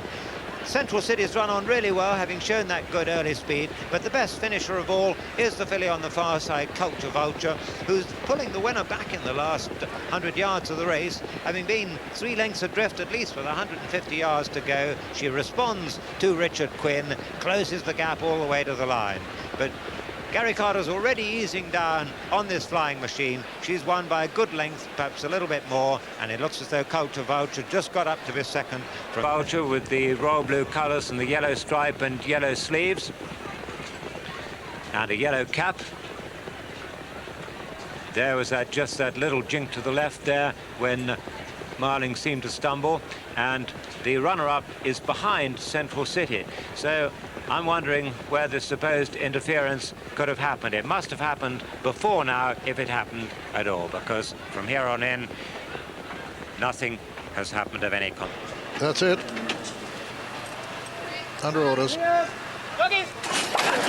they're away. Kuyonga takes a very strong hold at the outset, but taking it up immediately is Gussie Marlowe, and Gussie Marlowe goes on now from Shadaid, who's gone second, and then comes Kuyonga. Little gap then to Silver Braid with Danseuse du Soir on her outside, Crystal Gazing, Sumonda, and Aaron Vanna is the back marker as Gussie Marlowe makes it. And Kuyonga moves up on the outside of Shadaid, who's still taking quite a strong hold. And it's Gussie Marlowe from Kuyonga, Shadaid, then Danseuse du Soir, who moves into fourth just ahead of Crystal Gazing, Silver Braid, Aaron Vanner and Sue Monda's the back marker as they race towards the half-mile pole in the Coronation Stakes. And it's Gussie Marlowe, the leader, from Kuyonga, second. Shadaid's travelling cosily now in third, with Danseuse du Soir, the French 1,000 guineas winner, on her outside. Then Silver Braid and Crystal Gazing getting a bit closer now. Gussie Marlowe still from Kuyonga in second. Shadaid is third. Then comes Danseuse du Soir, upsides her almost. Silver Braid, Crystal Gazing, Aaron Vanner, and finally Sumonda. Gussie Marlowe coming towards the 2 furlong pole now from Kuyonga, the Irish 1,000 guineas winner, but being chased all the time by Shadaid. Coming there on the outside, Willie Carson now as Kuyonga hits the front from Shadaid. In second, it's Kuyonga and Shadaid now, the big two as they race into the closing stages.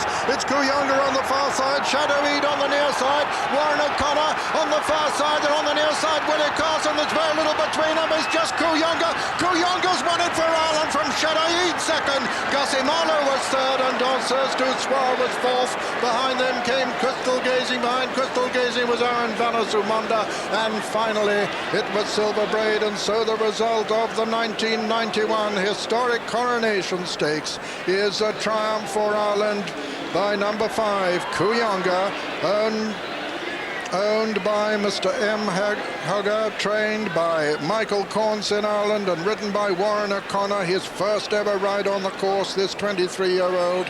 Second is number 6, Shadaid, the winner of the winner of the English 1,000 guineas, owned by Sheikh Hamdan Al Maktoum, trained by John Dunlop and ridden by Willie Carson.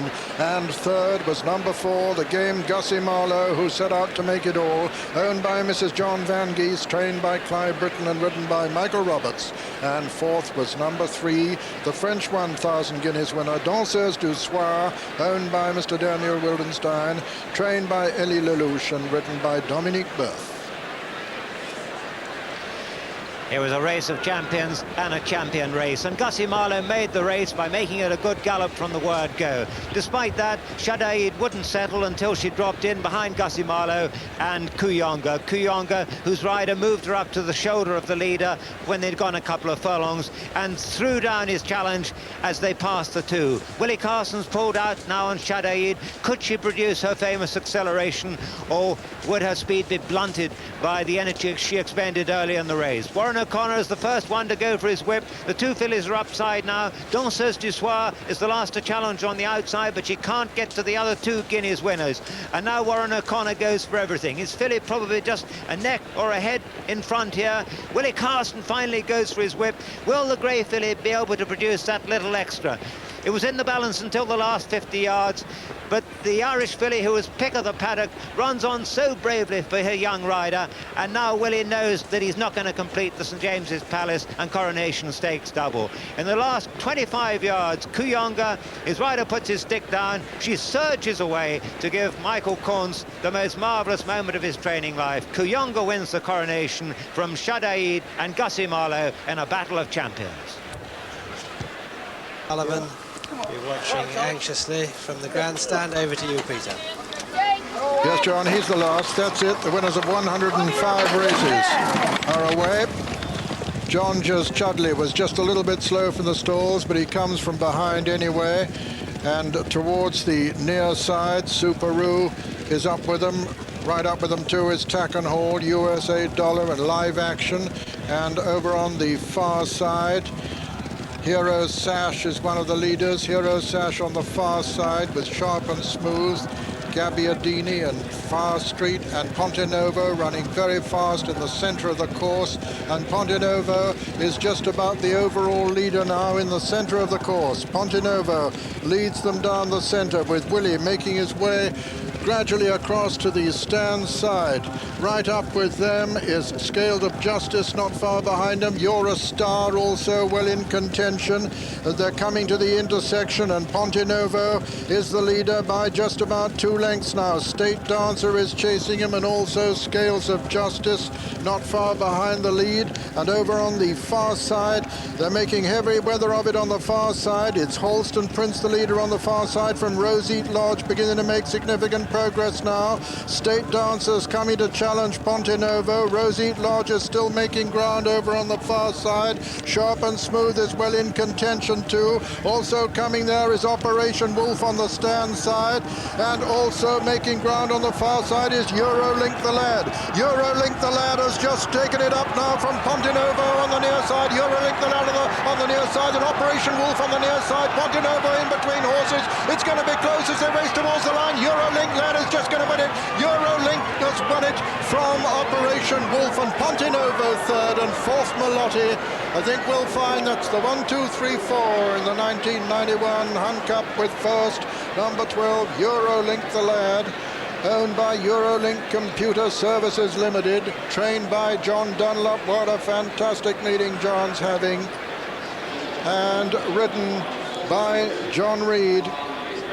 It's a photo officially. Second is number 10 Operation Wolf, owned by NTC Racing Limited, trained by Clive Britton and ridden by Michael Roberts. And third, I think we'll find, is number 8 Ponte Novo, owned by Mr. Walter Mariti, trained by David Ellsworth and ridden by Willie Carson, with fourth number 11 Melotti. But let me just recap, it's a photo finish for all 3 places, but I think we'll find that this horse, number 12 Eurolink the Lad, has beaten Operation Wolf and the game Ponte Novo, who set out to make all the running and looked like doing so until just inside the final furlong, when this horse came on his outside and Operation Wolf came on his inside. Eurolink the Lad was drawn right over the far side, actually started from stall 30. Operation Wolf started this side from number 9, and between horses, Ponte Novo, who maintained his position throughout, started from stall 13.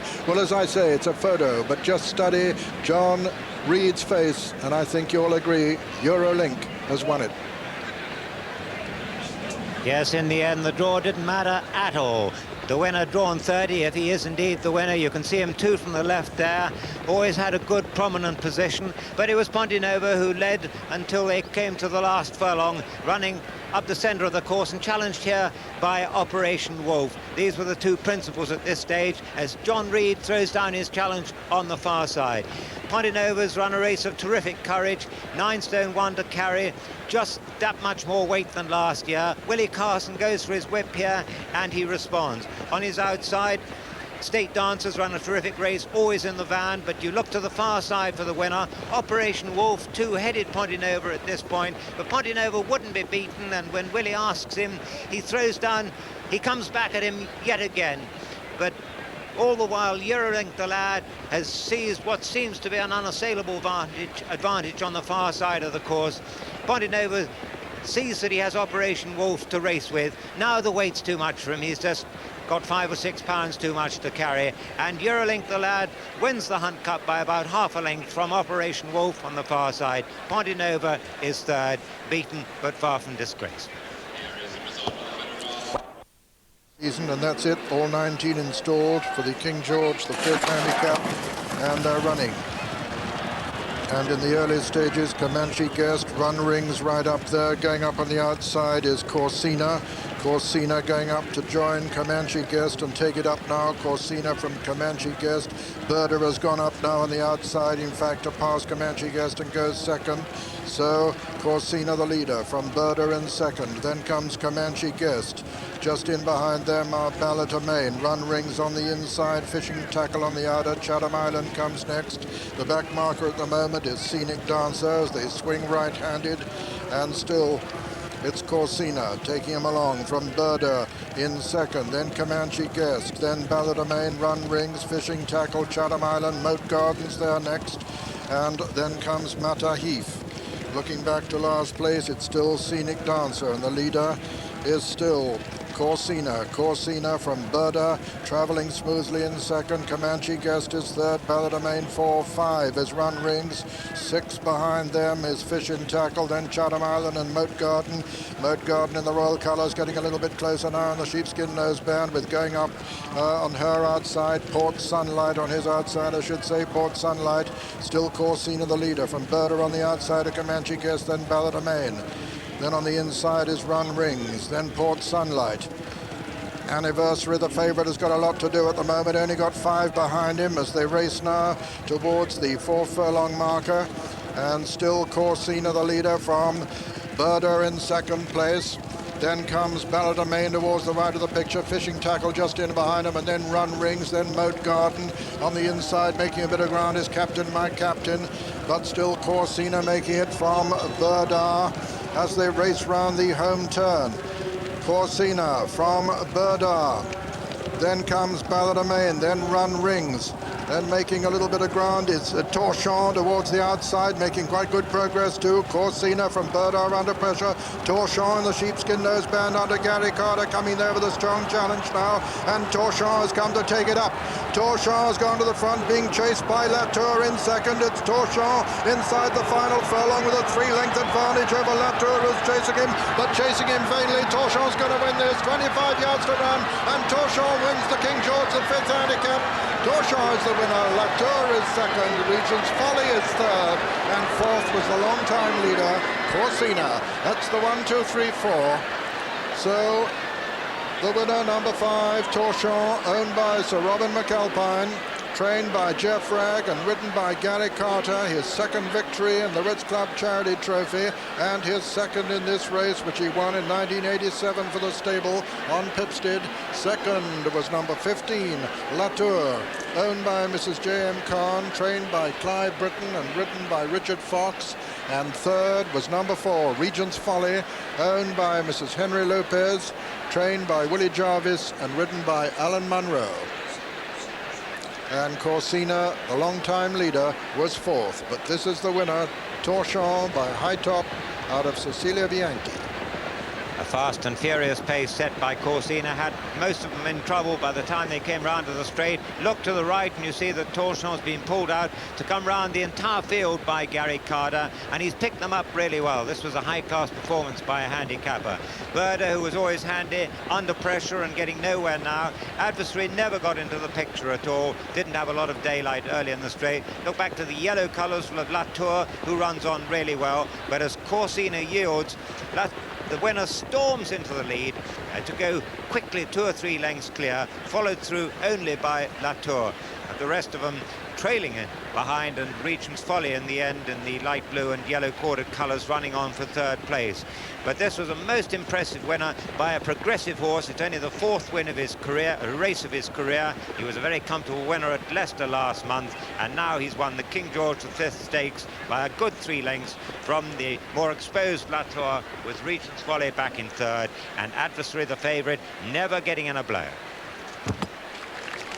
That's Peter O'Sullivan. Yes, that's it.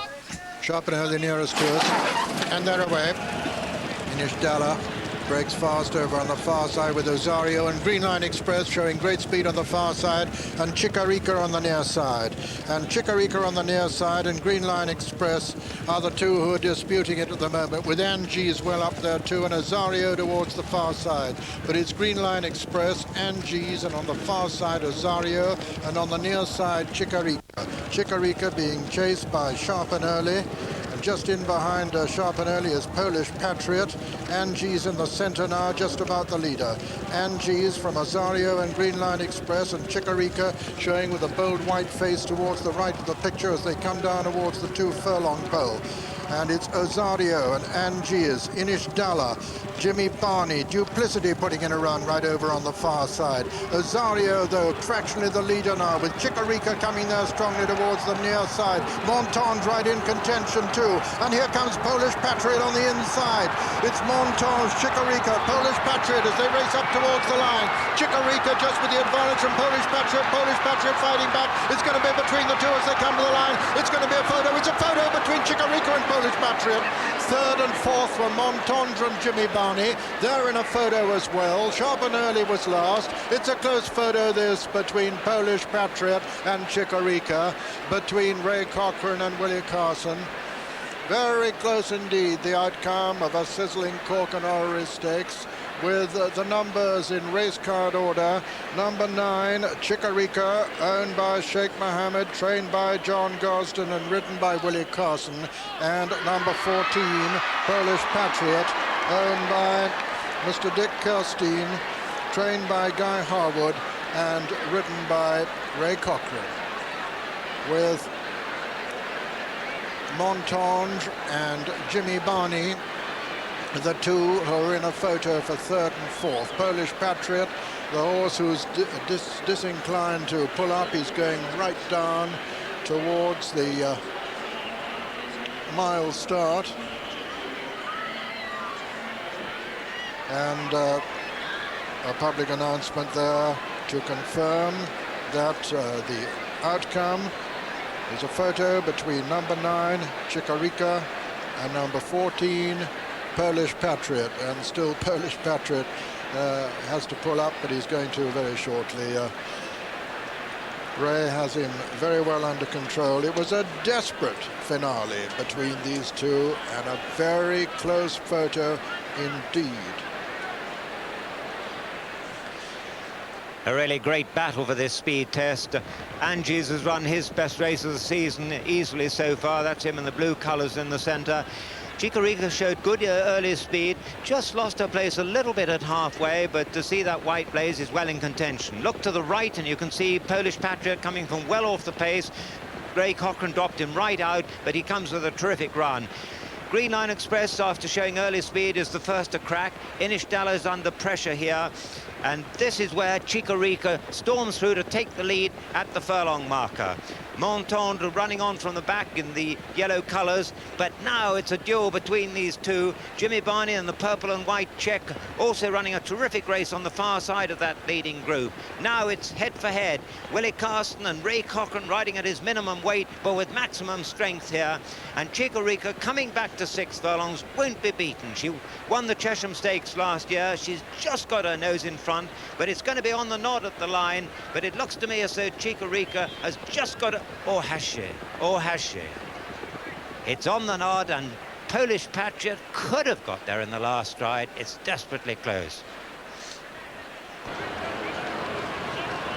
Settling down in the early stages, her quad goes on with Indian Queen, these two disputing it early on, and now Top of the World has gone on. Top of the World leads from Indian Queen with Crack up there in third, then Pequod, then Retouch and Train Glod on the rails, being followed by Warm Feeling, and then Arzani, Teamster, Double Dutch, Shambo, and Ethan Frome as the back marker, as Top of the World is the leader. From Crack in second now, and Indian Queen third, 4 is Pequod. Then comes Teamster. Tucked in over on the rails, Willie Carson on Train Glot, being tracked by the favourite Arzani. Retouch is quite close to the pace as they come down 2 furlongs from the winning post on the first circuit, with Top of the World the leader. From Crack, Indian Queen, Pequod, Retouch and Train Glot together. Arzani next, then Warm Feeling, then Teamster. Behind Teamster is Shambo, Double Dutch, and finally Ethan Frome. So coming down to the winning post now with another full circuit ahead of them of Ascot, and Crack and Steve Cawthon have come up to dispute it with Top of the World and Alan Munro. Behind them come Indian Queen and Pequod and Train Glot, and behind them Retouch, and then Arzani and Warm Feeling and Teamster. Behind Teamster is Double Dutch. The back marker is still Ethan Frome. Shambo is also in rear, and Crack is the clear leader now as they pass under the 1.5-mile gate and run down towards Swinley Bottom. Crack is the leader from Top of the World and Pequod, then Retouch on the outside of Indian Queen, and then Train Glot with Warm Feeling on his outside, then Arzani and Double Dutch, and behind Double Dutch is Teamster, then Shambo and Ethan Frome. Coming down to the 1.25-mile pole, and still Steve Cawthon takes them along. on Crack. Got about a couple of length advantage now of Per Quad and Indian Queen. Just behind them, Retouch, Train Glod on the inside, tracked by Arzani, then Warm Feeling and Teamster and Double Dutch, Shambo and Ethan Frome. Still Crack, the leader, as they race towards the milepole. Begin a right-hand turn now. Per Quad on the outside of Indian Queen. Right up with them, top of the world also, still in close touch, then Retouch, and then Train Glot. Behind Train Glot is Warm Feeling with Arzani, Double Dutch, Teamster, Shambo and Ethan Frome. 7 furlongs to run now in the Gold Cup. Crack and top of the world from Per Quad, Indian Queen, little gap then to Train Glot, still travelling well. On his outside is Warm Feeling, then Arzani, who hasn't been asked any questions yet.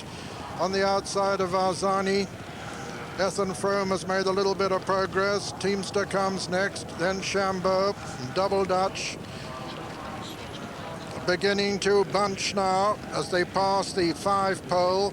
Top of the world and Crack still disputing it from Per Quad.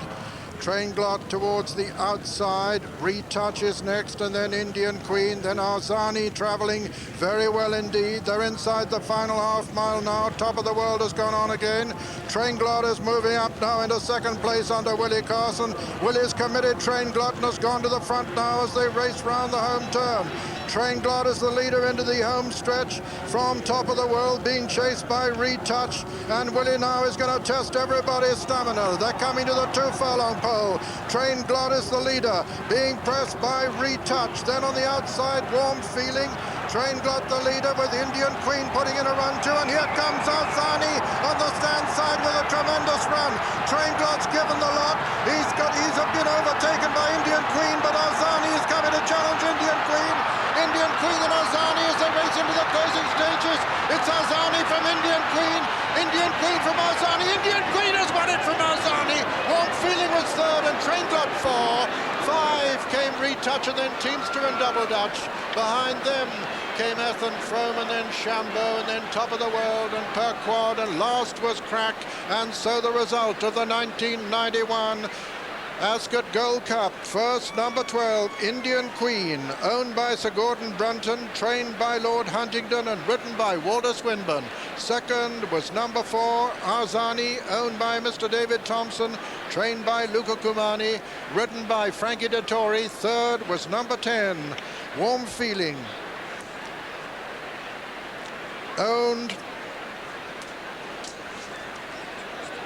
by Mr. J.C. Upton, trained by Barry Hills, and fourth was Train Glot, owned by the Marchesa de Morataya, trained by Jimmy Fitzgerald and ridden by Willie Carson. This is the winner, Indian Queen. Well, what a terrific race for the Gold Cup, and I can't remember so many horses having a chance coming into the straight. Willie Carson had gone for home on Train Glot, but Frankie Dettori had all the trouble in the world to get out on Arzani. Look at that white cap, and he has to come out like a snipe diagonally behind Warm Feeling after getting into real trouble just before the straight. Meanwhile, Walter Swinburne, who's always had a perfect position on the mare Indian Queen, throws down his challenge, hits the front just below the distance here, has Frankie Dettori's challenge to contend with on the outside on Arzani, and it looked like a challenge that was going to succeed. I think Arzani may have just got a nose in front inside the final furlong. But this filly has nothing if not courage, and she's responded to every call from Walter Swinburne. Arzani, I think, got there, but Indian Queen has worn her down. She's drifted a little bit to the left in the last 100 yards of the race, but as they come to the line, although Arzani has tried every yard of the way, Indian Queen has won the Gold Cup from Arzani and Warm Feeling. You look at the head-on and you can see Frankie Dettori's had to come from one off the rails right to the outside. Look, one from the rails, the noseband of Indian Queen as Train Glot drops away. The white sleeves in the centre are those of Warm Feeling. And there were 2 or 3 other horses still within a length or a couple of lengths of the leaders. But now you can see Arzani sticks his head out, but as Walter Swinburne goes for his whip on Indian Queen, the mare just drifts a little bit to the left. They're going to come quite close in the last 100 yards of the race.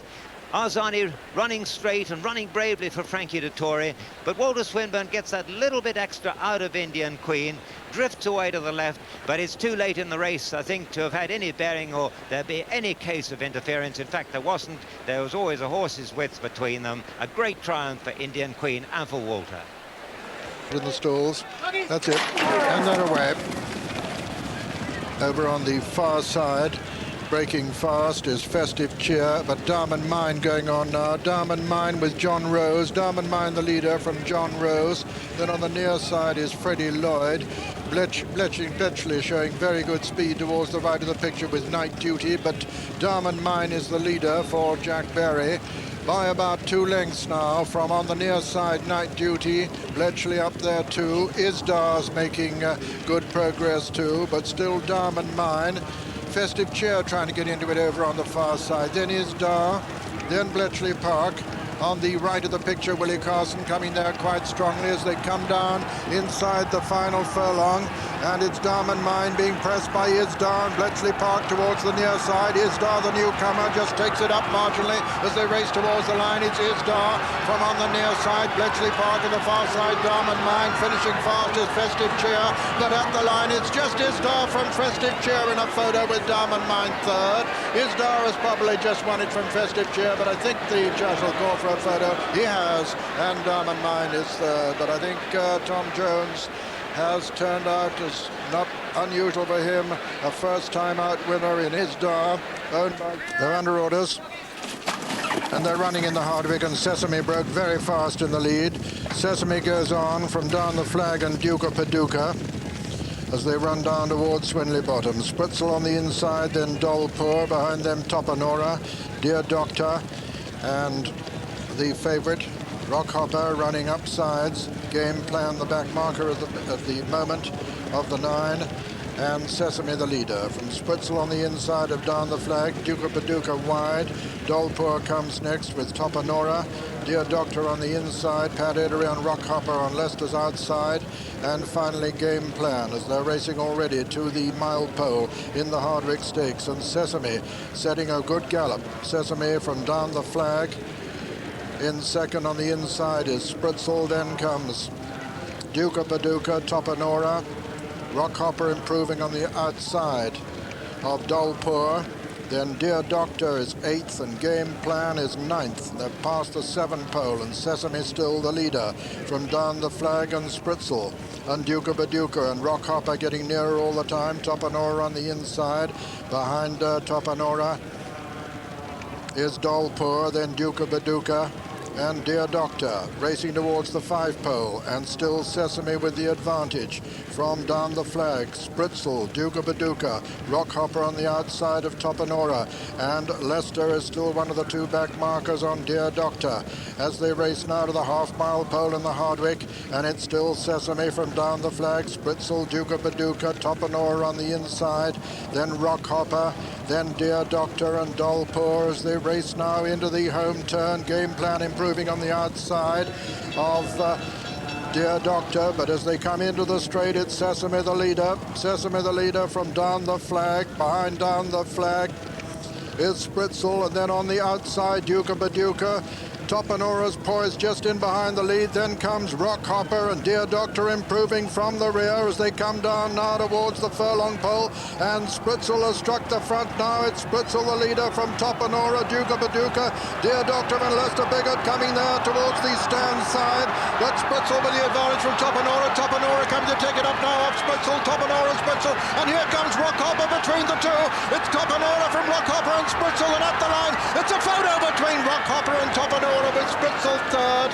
A photo between Rockhopper and Topanora. Spritzel in third place. Such a close photo, this one, with Rockhopper putting in a tremendous, devastating challenge in the closing stages, having challenge between Topanora and again.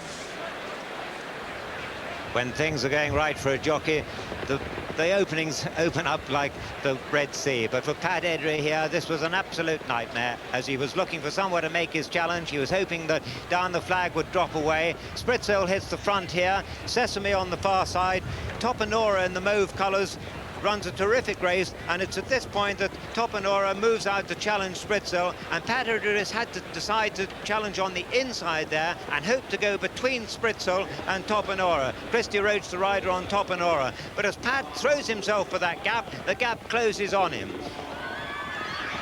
Spritzel just coming a little bit away from the rails there. Pat has to snatch up there. Is there going to be room? Christy Roach is riding with his whip in his right hand, but now the gap's opened up again, and Pat throws everything in the last 50 yards. A steward's inquiry has been called. Pat now closing with every stride, but will Rockhopper get there in time? Topanora still in front, 2 strides from the post, 1 stride from the post. Has Hoppo's put his head down, got there? I don't think he has. For me, Topanora has held on in a dramatic finish to the Hardwick Stakes. Now you see the problems head-on that Pat Edris had as he looks to go between Down the Flag and Spritzel, Willie Carson. And Willie Carson, as he takes the lead from Sesame, Willie moves over to the far rails, and that leaves a split for Christy Roach. Christy Roach is there to seize the opening between those 2 horses, and the horse on the outside, Duke of Paducah, who's run on under strong driving from May Cochrane. Now here, Pat Edry knows that it's too late to think in terms of pulling round these 2 horses. He's got to hope that the split comes between the 2. And there is just enough of an opening for a split second there, and then it closes again when Spritzel comes away from the rails. So it wasn't Pat's fault that, having committed himself for that gap, suddenly it was closed by Spritzel running away from Willie Carson's whip. Now the gap opens up again and Pat gets through, but it was that fatal hesitation 200 yards from the line when Spritzel came away from the rails, which has almost certainly cost Rockhopper the race. And despite his courage and despite his terrific sprint, it looks to me as if the Irish colt...